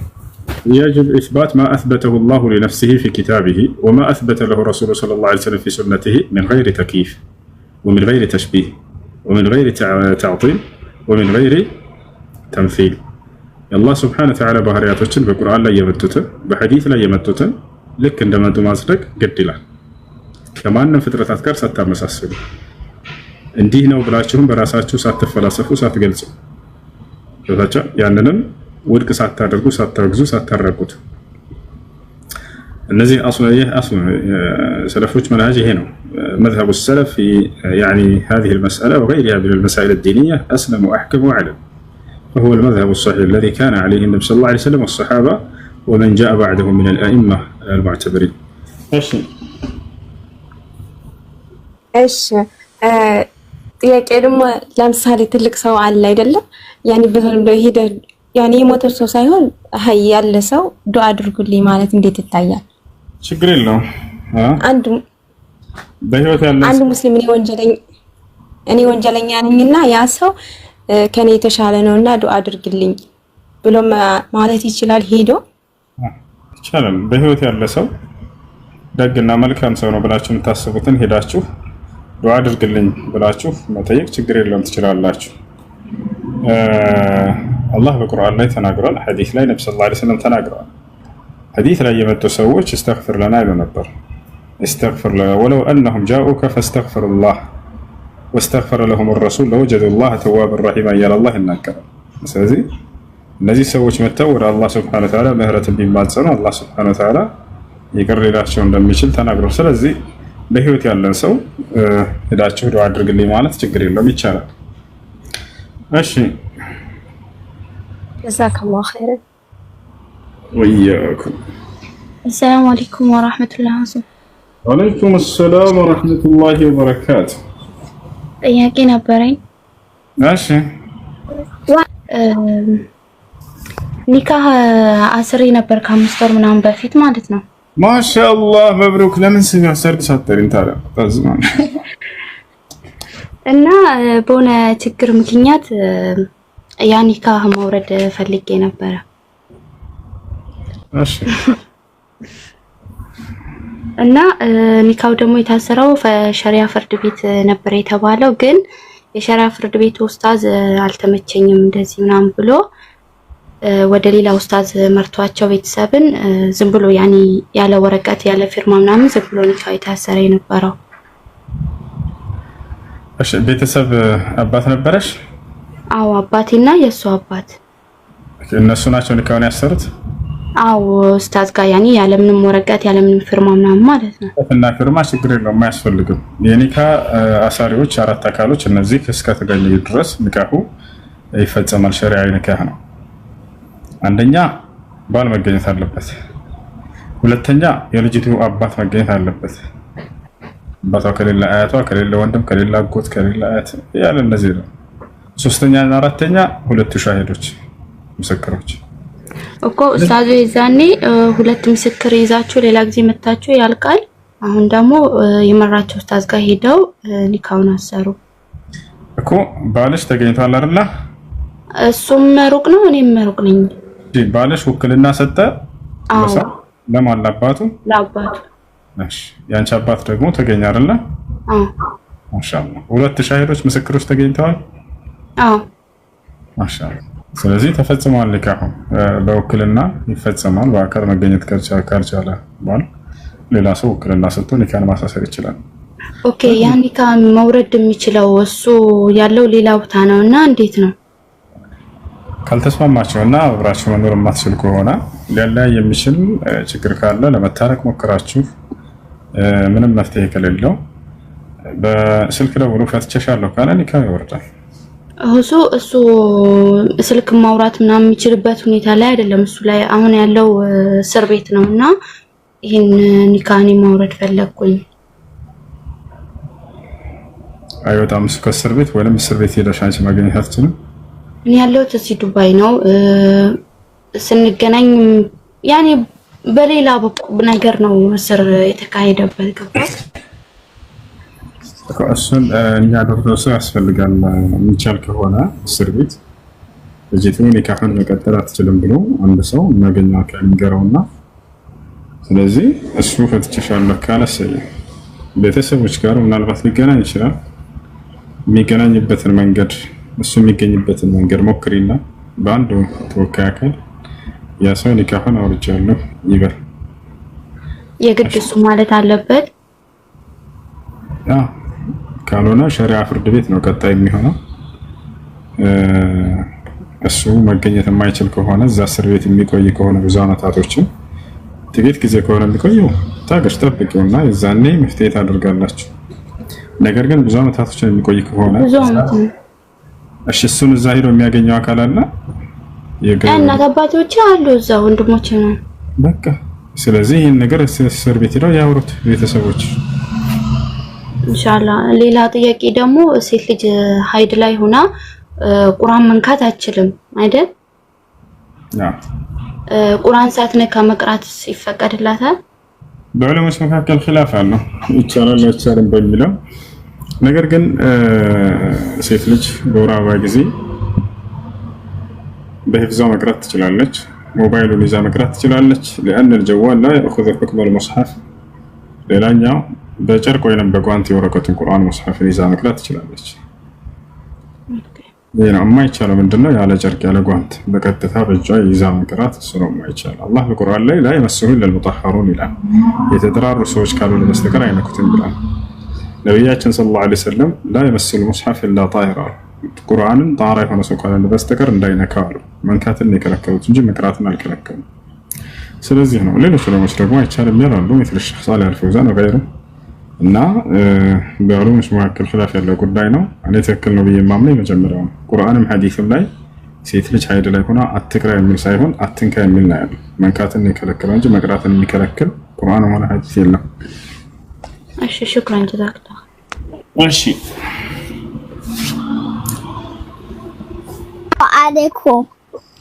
ወአለይኩም ሰላም ወራህመቱላሂ ወበረካቱሁ። አሱ አቤት። እንዴት ነሽ? ደህና ነኝ። ጠፋሽ እኮ። አዛዝረህ እኮ ነው የለበሰው መነጽሩን? ተሳስቼ ነው ይቅርታ። እንደዚህ ነው ለካ የሚለበሰው። እና ደህና ነሽ? እንደሱ አይደለም። እና ታዲያ እንዴት ነው? አይንህን መሆንህ ነው ደግሞ። አሞኝ ነበር እኮ ዱዓ ሳታደርጊልኝ አንቺ ተዝብሻል። መሆንህ ነው። አሞኝ። ማን መታ?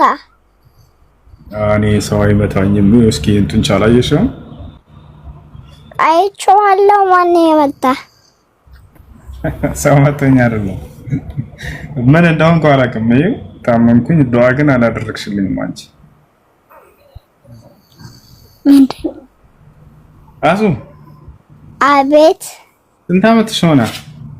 5 እንዴ 4 ነበር እኮ ባለፈው። አደግሽ እንዴ? የኔ እኮ ሴፕቴምበር 2020 ስለሆነ እኮ ነው። የኔ እኮ ሴፕቴምበር 2029 ስለሆነ እኮ ነው። ኦኬ ሴፕቴምበር 29 ማሻአላ። ቁርአን ትቀሪልናለሽ በቪዲዮ ወጥተሽ? እኔ ሂጃብ መልበስ አልችልም። ይሄ እኛ ጋር መሽቷል። ኦኬ እናንተ ጋር ሌሊት ነው ለካ። በቃ ባትወጪም ችግር የለውም። ቅሪልን እሺ። ሱረቱል ፋቲሃን ቅሪልን። ቢስሚላሂር ረህማኒር ረሂም አልሐምዱሊላሂ ረቢል ዓለሚን አርረህማኒር ረሂም ማሊኪ የውሚዲን ኢያከ ነዕቡዱ ወኢያከ ነስተዒን ኢህዲነ ሲራጠል ሙስተቂም ሲራጠል ለዚነ አንዐምተ ዐለይሂም ገይሪል መግዱቢ ዐለይሂም ወለድዳሊን አሚን። ማሻአላህ ማሻአላህ። አዙ ጥያቄ አለኝ። እሺ አንድ ሰው ሲያፈሽገው ምን ማድረግ ነው ያለበት? ሲያዛጋው እንደዚህ ሲያስብለው አልሐምዱሊላህ አይደለም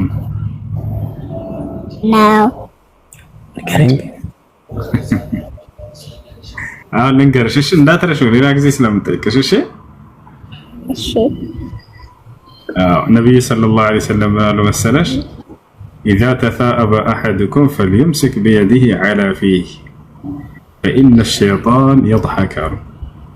وفي رواية أخرى إذا تثاءب أحدكم فليمسك بيده على فيه فإن العبد إذا قال ضحك عليه الشيطان. النبي صلى الله عليه وسلم منالو አንዳችሁ ባፈሸገው ጊዜ ወይንም ባዛጋው ጊዜ ቶሎ ብሎ በእጁ አፉን ያዘዋል።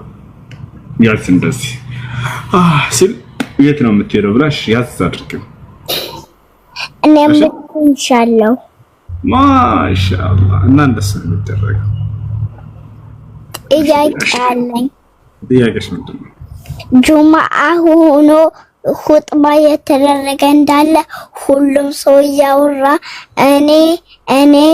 እኔ ዝም እያልኩኝ እንዳለ እየሰማሁኝ ማውራት ይቻላል? ግን ጁማአ ኹጥባ የተደረገ አይወራም። ኢማሙ የሚያደርገውን ኹጥባ ማዳመጥ ነው ያለብን። ነብዩ ሰለላሁ ዐለይሂ ወሰለም ምን አሉ? من قال لأخيه يوم الجمعة اسكت والإمام يخطب فقد لغى ومن لغى فليس له جمعة. በጁምዓ ቀን ኢማሙ ኹጥባ እያደረገ እያለ ከጎን ላለው ጓደኛው ዝም በል አንተ የሚል ወሬ እንኳን ቢሆን ያወራ ሰው በእርግጥም ከንቱ ንግግርን ተናገረ። ከንቱ ንግግርን የተናገረ በጁምዓ ቀን ደግሞ በኹጥባ ጊዜ ማለት ነው ከንቱ ንግግርን የተናገረ ሰው የጁምዓውን ምንዳ ያጣል። ጁምዓ የለውም ማለት ምንዳውን ይቀንስበታል ማለት ነው።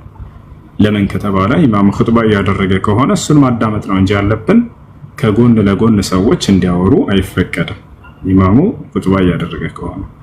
ነገር ግን ምልክት በምልክት ለምሳሌ በጣም አስፈላጊ ነገር ሆኖ ከተገኘ በምልክት ማናገር ችግር የለውም፣ በአንደበታችሁ ሳታናግሩ።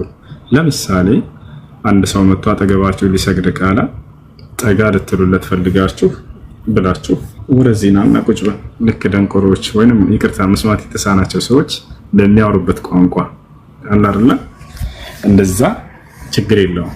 እና ሰውየው ለምሳሌ ያወራ ከረበሸ ዝም በል ከምትሉት በአንደበት አጣጣታችሁ ትሉታላችሁ። ይሄ ምን ማለት ነው? ማን እንትና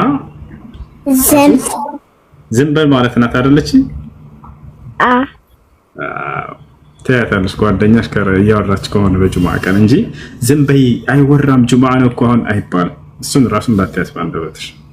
ገብቶሻል አይደል? ኢማም ኹጥባ እያደረገ ከሆነ ማዳመጥ ነው ያለብን እንጂ ማውራት አይቻልም ከጎን። እሺ አሱ እኔ ላንቺ ጥያቄ አለኝ ደግሞ ልጠይቅሽ፣ ትመልሻለሽ? እሺ አንደኛ የምትወጂው ማንን ነው? አላህን። ሁለተኛስ? ሰለላሁ ዐለይሂ ወሰለም። ሰለላሁ ዐለይሂ ወሰለም። ታንጎስ። ሶስተኛስ ማንን ነው የምትወጂው? አባቴን። እናት ትቀደማለች። እሺ ከአባት እናት ትበልጣለች። ነብዩ ሰለላሁ ዐለይሂ ወሰለም አንድ ሰው መጣና ጠየቃቸው። جاء رجل الى النبي صلى الله عليه وسلم وقال يا رسول الله من احق الناس بحسن صحبتي فقال له النبي صلى الله عليه وسلم امك ثم من ثم امك ثم من ثم امك ثم من ثم امك وفي الرابع قال له ثم ابوك ثم الاقرب فالاقرب አንድ ሰው ወደ ነብዩ ሰለላሁ ዐለይሂ ወሰለም ጋር መጣና ጠየቃቸው። አንተ የአላህ መልእክተኛ ሆይ ከሰዎች ሁሉ እዚህ ዓለም ላይ የኔ መልካም ነገር ለውልለት የሚገባው ሰው ማን ነው ብሎ ጠየቃቸው። እናትህ ነች አሉት። ከዚህ አስቀጥሎ ብሎ ጠየቀ። አሁንም ለእናትህ ነው አሉት። ከዚህ አስቀጥሎ አላቸው አሁንም እናትህ ነች። በኢስላም እዚህ ዓለም ላይ ከማንም በላይ መልካም ሊዋልለት የሚገባው ሴት ልጅ ነች፣ እናት ነች። እናትህ ነች አሉ ነብዩ ሰለላሁ ዐለይሂ ወሰለም። በአራተኛውም ከዚያ አስላቸው ከዚያ አባትህ አሉኝ። ከዚያ የቅርብ የሆኑ ቤተሰብ ዘመዶች እያሉ ተናገሩ ነብዩ ሰለላሁ ዐለይሂ ወሰለም። ስለዚህ እናት ከዚያ አባት። እሺ አሱ እሺ ሴት ልጅ አባቷን በጣም ትወዳለች የሚባለው በቃ ዛሬ በአሱ ላይ ታየ። ማን ነው ስትባል አባቴን አለች ቀድማ። ስለዚህ እኔ መጀመሪያ መውለድ የምመኘው ሴት ልጅ ነው። ኢንሻአላህ 40 ልጆችን እንወልዳለን። አሱ ሌላ ጥያቄ ልጠይቅሽ? ሌላ ጥያቄ ልጠይቅሽ ትመልሻለሽ? ጎበዝ። አዎ። ማሻአላህ። የመጀመሪያው አንደኛው ኸሊፋ ማን ነው? አቡበከር ሰዲቅ። ማሻአላህ። ሁለተኛው ኸሊፋስ ማን ነው? ሁለተኛ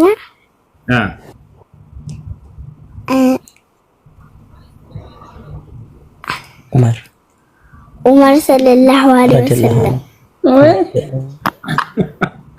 እንደገና ከዚህ በፊት ታውቀ ነበር ዑመር ሰለላሁ ዐለይሂ ወሰለም ሳይሆን ዑመር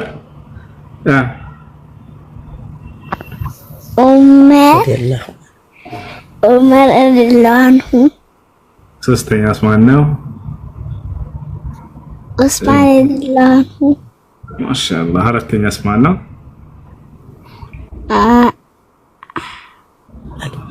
አሊ ረዲየላሁ አንሁ።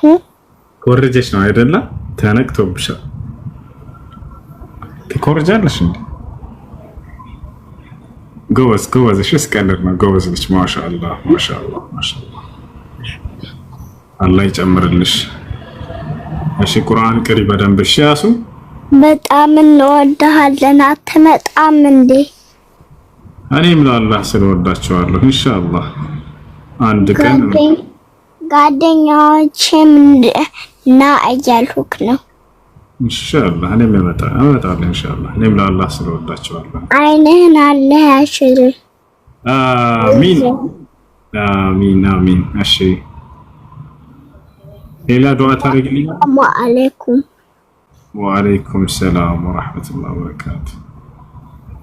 አሰላሙ አለይኩም ወሱ وعليكم السلام ورحمة الله وبركاته. عندنا تشاله الحمد لله رب العالمين الرحمن الرحيم مالك يوم الدين إياك نعبد وإياك نستعين اهدنا الصراط المستقيم صراط الذين أنعمت عليهم غير المغضوب عليهم ولا الضالين. دعاني الحمد لله. ጥያቄ ነበረኝ። ምን ይላል? እንትን ከሆነ ሰው የሆነ ብር ተበደረ ከዛ ይሰጥሃለው ባልከው ሰዓት ብሩ ሳታገኝ ስትቀር ስልክ አላነሳለትም እና የሆነ ለማውራት ስለፈራህ ምናምን አንስቼ የለኝም ምናምን ነገር ብለው የሆነ በተናደደ የሆነ አስቀያሚ ቃል እንዳይናገር ስለፈራህ ያንን መናገር እንትን ማለት አለባችሁ። ምክንያቱም መናገር አለባችሁ። ነቢያችን ሰለላሁ ዐለይሂ ወሰለም አልሙስሊሙን ዐላ ሹሩጢሂም ብለዋል። ሙስሊሞች በቃላቸው ይገኛሉ። አላህ በቁርአን ላይ ወአውፉ ቢልዐህድ ይላል፣ ቃላችሁን ሙሉ ብሏል። ያ አዩሃ አለዚነ አመኑ ኢዛ ተዳየንቱም ቢደይኒን ኢላ አጀሊን ሙሰመን ፈክቱቡሁ ወሊየክቱብ በይነኩም ካቲቡን ቢልዐድል እያለ ወላ የእበ ካቲቡን አን የክቱበ ከማ ዐለመሁላህ። ስለ ብድር የተናገረበት የመጨረሻ የሱረቱል በቀራ አናቅጾች አሉ። ጊዜ ገደብ ከተደረገና ከተወሰነ በዚያ ጊዜ መመለስ አለባችሁ። ካልቻላችሁ በዚያን ጊዜ ማሳወቅ አለባችሁ። አንሰው አሁን መመለስ አልቻልኩም ጊዜ ስጠኝ ብላችሁ ጠይቁት እና ስለዚህ እንደዚያ ነው እንጂ ማድረግ ያለባችሁ ስልክ ሳታነሱ እንዳትቀሩ አደራ። ምናልባት የሚናገራቸው صلي على محمد صلي على محمد صلي على محمد ይናገረናል ብላችሁ የምትፈሩትን ንግግር መቋቋሙ የተሻለ ነው፣ ያንን ቦታ ለመስጠት እንጂ ስልካችሁን አጥፋፍታችሁ አትጥፉ። የሰው ሐቅ ይዛችሁ ነውር ነው። አጥፍቼበት ምናምን ነገር ሳይሆን እንትን ነግሬዋለሁ በዚህ ሰዓት ስላላገኘው ነው ምናምን ነገር ሆናላ እንደዚህ ምናምን ብዬ ተናግሬያለሁኝና ከዛ የሆነ በቃ ባገኘው አጋጣሚ ምናምን በየቀኑ ማለት እየደወለ ምናምን ለመሳደብ ይሞክራልና እሱን ነገር እንትን ላለ ማለት በቃ አላነሳም። ጊዜ ስጠይ በይውና በዚያ በጊዜ ላይ እስኪሰጥሽ ድረስ ይጠብቅሽ እና የሚሳደብ ምናምን አይነት ከሆነ የዛኔ አለማንሳት ትችላለሽ ከጊዜው የሰጠሽ ጊዜ እስኪደርስ ድረስ። እሺ አይ ምንም ጊዜ ምናምን ነገር ሳይሰጠኝ እየተሳደበ ስለሆነ እንደዚህ ብዬ እንደዚህ ምናምን ነገር እያለኝ ስለሆነ። ሌላ ጥያቄ አለሽ እህት? እንትን መከላከያ መጠቀም ይቻላል እንዴ? ባለትዳር ነሽ? አዎ ባለትዳር። እሺ ሰዎች ለዘላለም እንዳይወልዱ ማለት በህይወት ዘመናቸው ሙሉ እንዳይወልዱ አድርጎ ራስን መዝጋት አይቻልም። ራስን መዝጋት አይቻልም፣ ለሁል ጊዜ እንዳይወልዱ ማድረግ። ነገር ግን በአንዳንድ አለመመቻቸት ምክንያት ሰዎች ለተወሰኑ ጊዜያት ለሁለትና ለሶስት ለአራት ዓመት እንደዚህ በጤናቸው ላይ ችግር የማይፈጥርባቸው ከሆነ ለተወሰነ ጊዜ መከላከያን ቢጠቀሙ ችግር እንደሌለው ሼክ አብዱልአዚዝ ኢብኑ ባዝ ፈትዋ ሰጥተዋል። አይ ለሁል ጊዜ ራስን መዝጋት እንዳትወልድ ማድረግ ሴት ልጅ ራሷን ግን አይቻልም፣ አይፈቀድም። አላህ የፈጠረብን ዓላማ እንድንወላለድ ነውና ይቅርታ እንድትወላለዱ ነብያችን ሰለላሁ ዐለይሂ ወሰለም ተዘወጁል ወዱደል ወሉድ ፈኢኒ ሙካሲሩን ቢኩሙል ኡመም የውመል ቂያማ አሉ። ወላድና ተወዳጅ የሆነችውን አግቡና ውለዱ፣ እኔ ትንሣኤ ቀን በርካታ ተከታዮችን አፍርቼ በመምጣት እደሰታለሁና ስለተናገሩ። እሺ ሽክራን عفوا እሺ ጥያቄ ያለ ይቀጥል።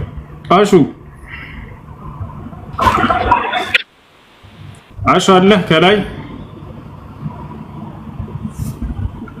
አሎ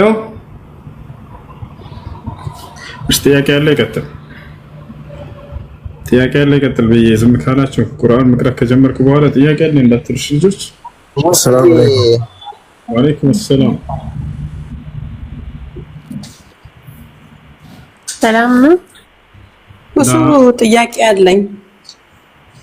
ኔትወርክ እምቢ ብሎኝ ነው። ክርስቲያን ካላችሁ ቀጥሉ መጀመሪያ፣ በዛው ሙስሊም ውስጥ ቀጥላላችሁ። ለእንግዳ መጀመሪያ ቅድሚያ ይሰጣል። እሺ ክርስቲያን አለ ከገባችሁት? አለው ወስዬኒ። እሺ አይ ጥያቄ እንኳን አይደለም ትእዛዝ ነው ማለት ትእዛዝ ነው ስለ አላገባዋትም ገና ላገባት ያጨዋት ሚስት ያለች ከሷ ጋር የወደፊት የመቀጠል ህልም ስላለኝ ማለት ነው። ያ ጠዋት እንዳነገርኩ ብዙ ነገር ታስተምረኛለህ ምናምን ብዬ ነበር ካስታወስከኝ እና እሺ ያንተን ስም ሰርች አድርገህ ግቢና አዳምጪ ምናምን ብያታለሁ። እያዳመጠች ነው። አንዴ ቁርአን እንድትቀራልኝ ነው።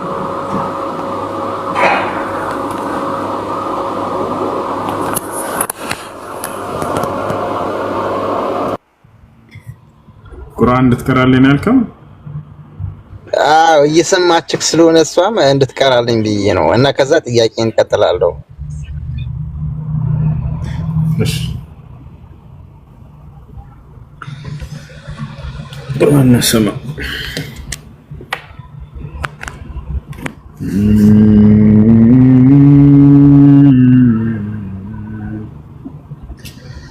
በማን ድምፅ እንቅራ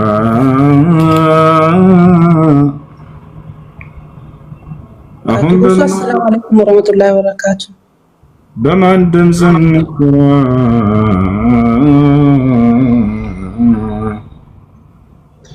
አሁን በማወራበት ድምፅ እንቅራ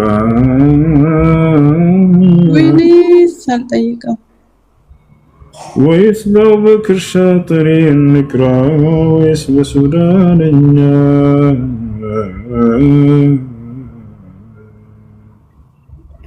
እንደ ትላንትናው ቅራሺ ውስዬ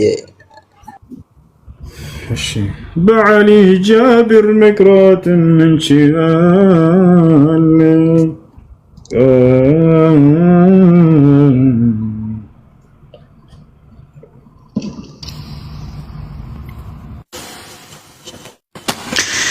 أعوذ بالله من الشيطان الرجيم يا أيها الذين آمنوا إن كثيرا من الأحبار والرهبان ليأكلون أموال الناس بالباطل ويصدون عن سبيل الله والذين يكنزون الذهب والفضة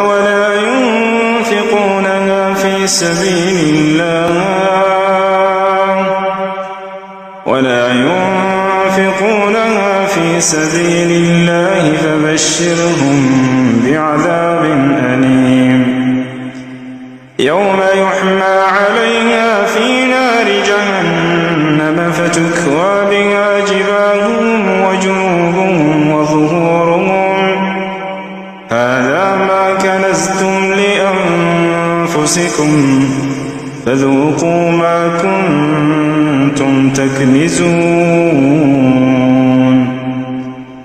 إن عدة الشهور عند الله 12 شهرا في كتاب الله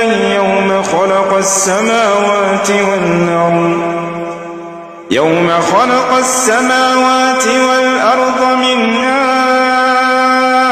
4 حرم ذلك الدين القيم فلا تظلموا فيهن أنفسكم وقاتلوا المشركين كافة كما يقاتلونكم كافة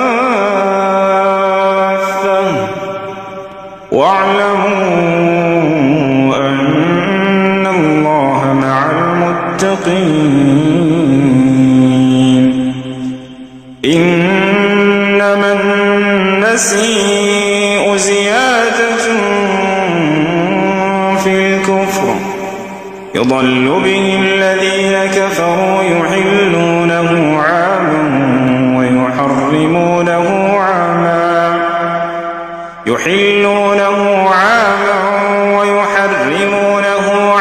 ليواطئوا عدة ما حرم الله لهم سوء أعمالهم والله لا يهدي القوم الكافرين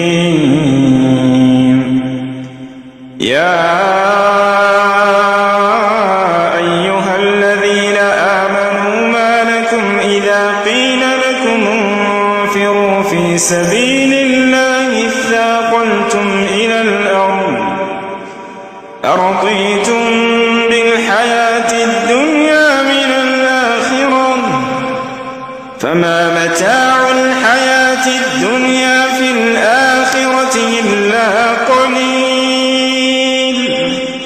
إلا تنفروا يعذبكم عذابا أليما ويستبدل قوما غيركم ولا تضروه شيئا والله على كل شيء قدير إلا تنصروه فقد نصره الله إذ أخرجه الذين كفروا ثاني اثنين إذ هما في الغار إذ يقول لصاحبه لا تحزن إن الله معنا إذ يقول لصاحبه لا تحزن إن الله معنا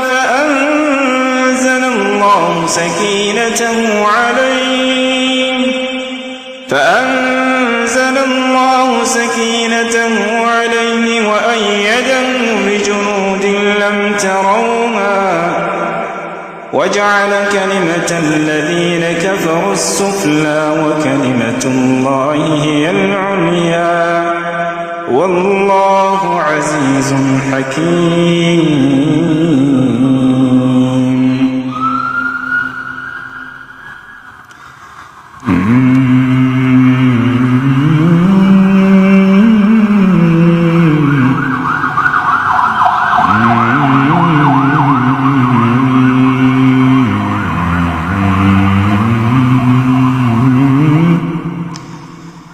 يا أيها المزمل قم الليل إلا قليلا نصفه أو انقص منه قليلا أو زد عليه ورتل القرآن ترتيلا إنا سنلقي عليك قولا ثقيلا إن ناشئة الليل هي أشد وطئا وأقوم قيلا إن لك في النهار سبحا طويلا واذكر اسم ربك وتبتل إليه تبتيلا رب المشرق والمغرب لا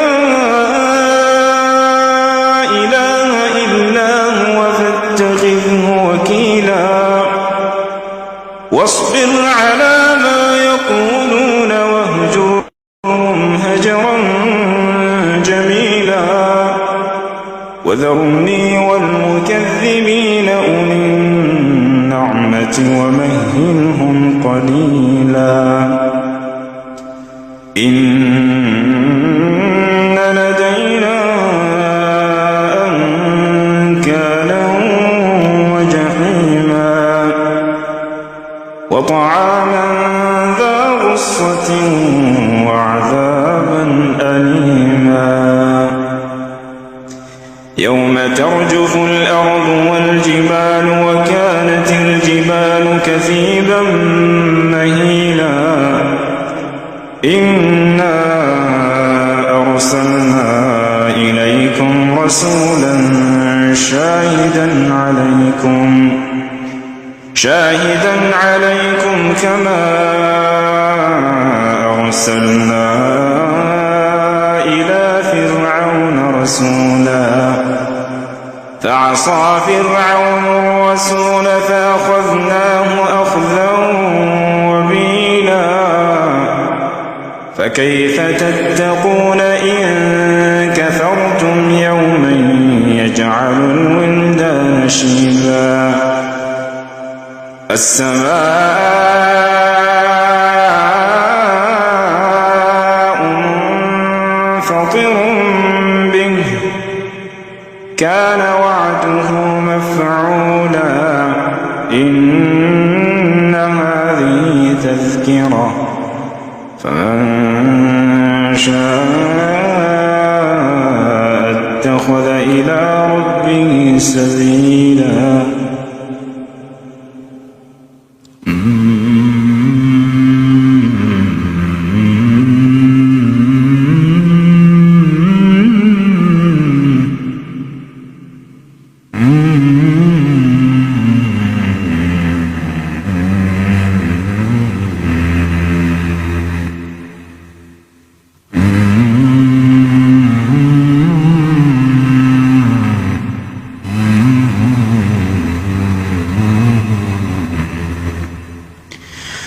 الحمد لله رب العالمين الرحمن الرحيم مالك يوم الدين إياك نعبد وإياك نستعين اهدنا الصراط المستقيم صراط الذين أنعمت عليهم غير المغضوب عليهم ولا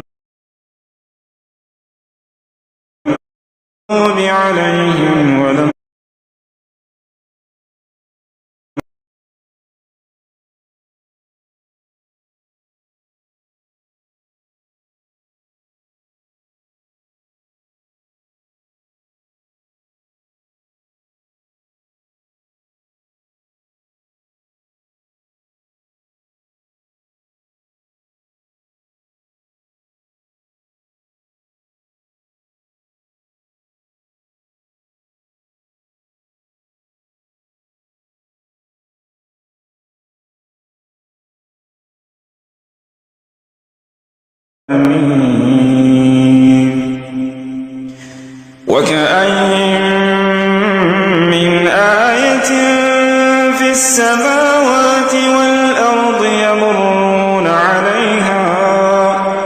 يمرون عليها وهم عنها معرضون وما يؤمن أكثرهم بالله إلا وهم مشركون أفأمنوا أن تأتيهم غاشية من عذاب الله أو تأتيهم الساعة بغتة وهم لا يشعرون قل هذه سبيلي أدعو إلى الله على بصيرة أنا ومن اتبعني وسبحان الله وما أنا من المشركين وما أرسلنا من قبلك إلا رجالا نوحي إليهم من أهل القرى أفلم يسيروا في الأرض فينظروا كيف كان عاقبة الذين من قبلهم ولدار الآخرة خير للذين اتقوا أفلا تعقلون حتى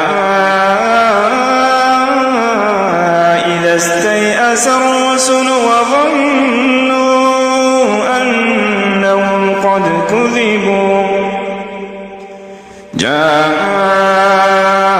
جاءهم نصرنا فنجي من نشاء ولا يرد بأسنا عن القوم المجرمين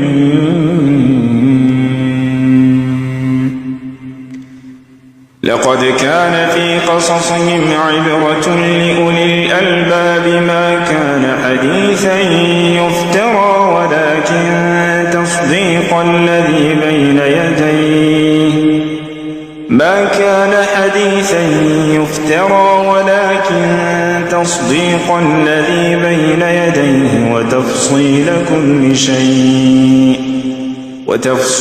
كل شيء وهدى ورحمة لقوم يؤمنون.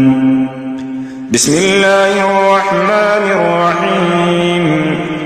لا أقسم بيوم القيامة ولا أقسم بالنفس اللوامة أيحسب الإنسان أن لن نجمع عظامه بلى قادرين على أن نسوي بنانه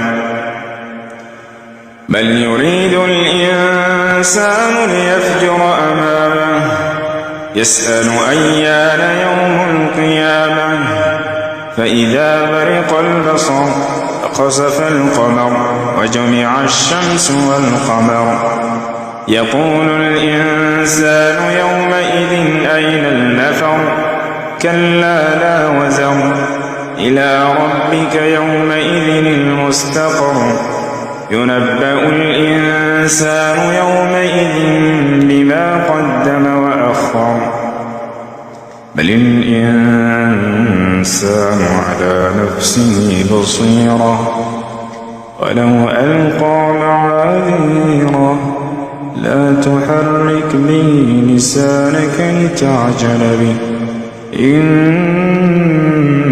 علينا جمعه وقرآنه فإذا قرأناه فاتبع قرآنه ثم إن علينا بيانه كلا بل تحبون العاجلة وتذرون الآخرة وجوه يومئذ ناظرة إلى ربها ناظرة ووجوه يومئذ باسرة تظن أن يفعل بها فاقرة كلا إذا بلغت التراقي وقيل من راق وظن أنه الفراق والتفت الساق بالساق إلى ربك يومئذ المساق فلا صدق ولا صلى ولكن كذب وتولى ثم ذهب إلى أهله يتمطى أولى لك فأولى ثم أولى لك فأولى أيحسب الإنسان أن يترك سدى ألم يكن طفة من مني يمنى ثم كان علقة فخلق فسوى فجعل منه الزوجين الذكر والأنثى أليس ذلك بقادر على أن يحيي الموت يا عبادي الذين آمنوا إن أرضي واسعة فإياي فاعبدون كل نفس ذائقة الموت كل نفس ذائقة الموت ثم إلينا ترجعون والذين آمنوا وعملوا الصالحات لنبوئن لنبوئنهم من الجنة غرفا تجري من تحتها الأنهار نعم أجر العاملين الذين صبروا وعلى ربهم يتوكلون وكأين من دابة لا تحمل رزقها الله يرزقها وإياكم وهو السميع العليم وما لنا ألا نتوكل على الله وقد هدانا سبلنا ولنصبرن على ما آذيتمونا وعلى الله فليتوكل المتوكلون وقال الذين كفروا لرسلهم لنخرجنكم من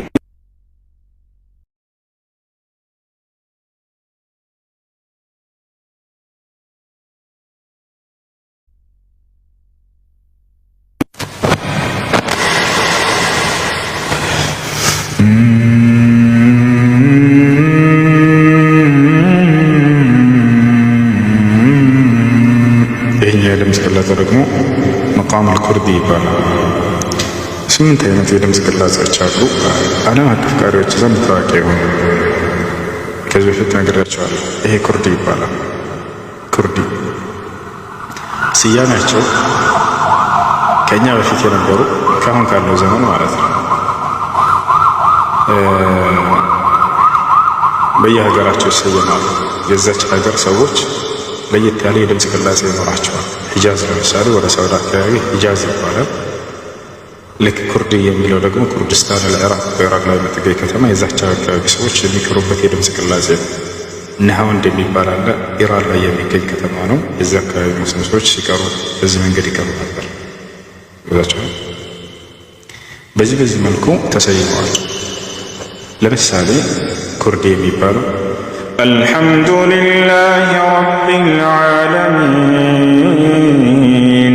الرحمن الرحيم مالك يوم الدين إياك نعبد وإياك نستعين اهدنا الصراط المستقيم صراط الذين أنعمت عليهم غير المغضوب عليهم ولا الضالين. إذا كابسوش كردوش مكربتها ሌላኛው ደግሞ ነሃውንድ ኢራን ላይ የነበረ ከተማ ነው። የዛች አካባቢ ሰዎች ድምጻቸው አሁን በመቀራላቸው ድምጽ ነበር። ወደ ሌላ ሀገር ግብጽ ሄደው ቢቀሩ ይሄ ድምጽ የዛች የነሃውንድ ሰዎች የድምጽ ቅላጼ እንደሆነ ይታወቃል። የግብጾች ደግሞ ወደ ሌላ ቢሄዱ የነሱ የድምጽ ቅላጼ ራሳቸው ልክ የሱዳንኛ ዛሬ አንድ ሰው መጥቶ ሱዳንኛ ድምጽ ቢቀራ ይሄ የሱዳኖች የድምጽ አወጣጥ ዘአካሄድ ነው ብለው እንደሚያውቁት ማለት ነው። ነሃውንድ የሚባለው የኢራን ሰዎች الحمد لله رب العالمين الرحمن الرحيم مالك يوم الدين إياك نعبد وإياك نستعين اهدنا الصراط المستقيم صراط الذين أنعمت عليهم غير المغضوب عليهم ولا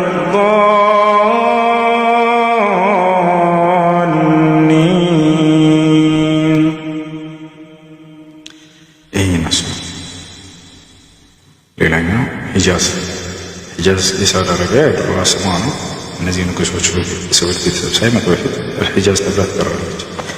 የዚህ አካባቢ ሰዎች ሲቀሩ ይሄኛው ድምፅ ነበራቸው። الحمد لله رب العالمين الرحمن الرحيم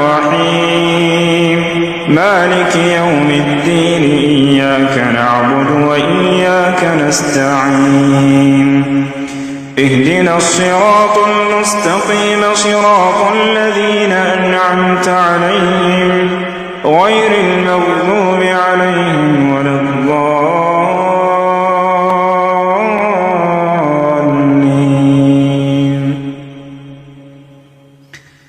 ሌላ ድምፅ ቅላጼዎች አሉ። ለምሳሌ መቃም ሰባ የሚባላል ሰባ የሚባል የድምፅ ቅላጼ الحمد لله رب العالمين الرحمن الرحيم مالك يوم الدين إياك نعبد وإياك نستعين اهدنا الصراط المستقيم صراط الذين أنعمت عليهم غير المغضوب عليهم ولا الضالين.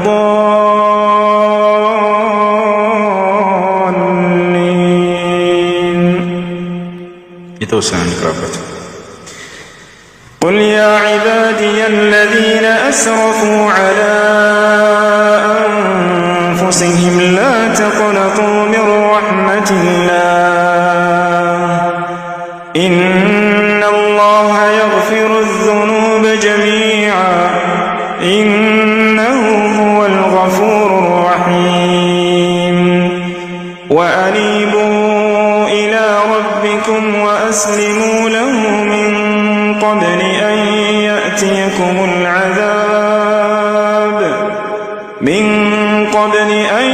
يأتيكم العذاب ثم لا تنصرون واتبعوا أحسن ما أنزل إليكم من ربكم من قبل أن يأتيكم العذاب بغتة وأنتم لا تشعرون أن تقول نفس يا حسرة على ما فرطت في جنب الله وإن كنت لمن الساخرين أو تقول لو أن الله هداني لكنت من المتقين أو تقول حين ترى العذاب لو أن لي كرة فأكون من المحسنين بلى قد جاءتك آياتي فكذبت بها واستكبرت وكنت من الكافرين. ሌላኛው መቃም አልበያቲ ይባላል።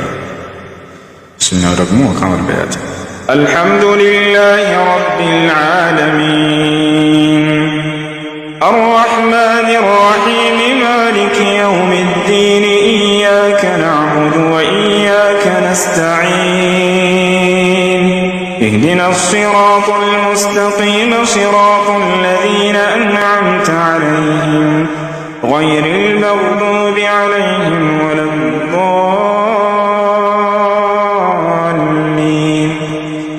يا أيها الذين آمنوا لا تكونوا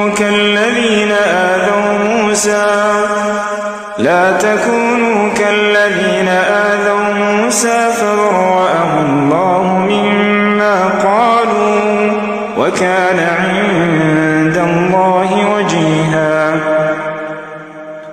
ይህ መቃም አልበያቲ ይባላል። ሌላኛው መቃም አልዐጀሚ ይባላል። መቃሙ ላይ الحمد لله رب العالمين الرحمن الرحيم مالك يوم الدين إياك نعبد وإياك نستعين اهدنا الصراط المستقيم صراط الذين أنعمت عليهم غير المغضوب عليهم ولا الضالين.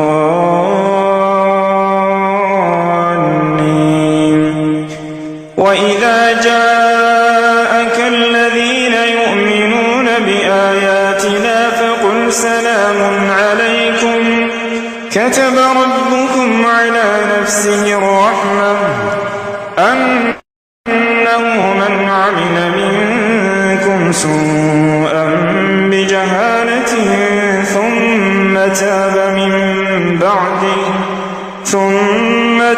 من بعده وأصلح فأنه غفور رحيم وكذلك نفصل الآيات ولتستبين سبيل المجرمين قل إني نهيت أن أعبد الذين تدعون من دون الله قل لا أتبع أهواءكم قد ضللت إذا وما أنا من المهتدين قل إني على بينة من ربي وكذبتم به ما عندي ما تستعجلون به إن الحكم إلا لله يقص الحق وهو خير الفاصلين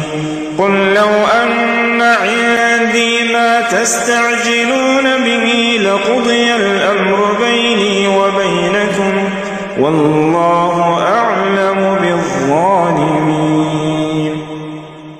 إيه مقام العجيب بالا إلى مقام الرست اللي بالا مقام الرست دراسة شيء تفطر يومون مزاجهم عشان الحمد لله رب العالمين الرحمن الرحيم مالك يوم الدين إياك نعبد وإياك نستعين اهدنا الصراط المستقيم صراط الذين أنعمت عليهم غير المغضوب عليهم ولا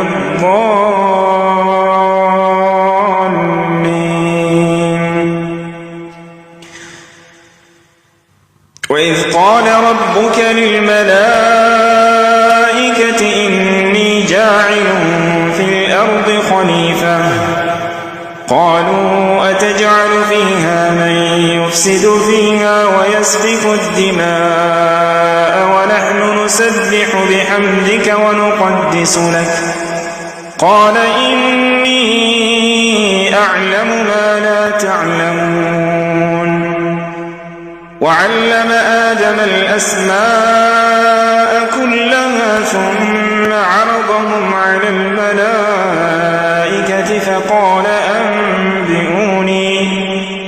فقال أنبئوني بأسماء هؤلاء إن كنتم صادقين قالوا سبحانك لا علم لنا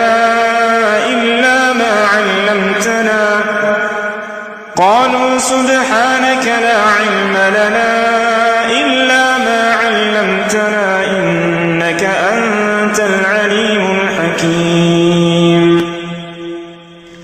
إيه مقام الرست بالا مقام الرست بالا ليلة مقام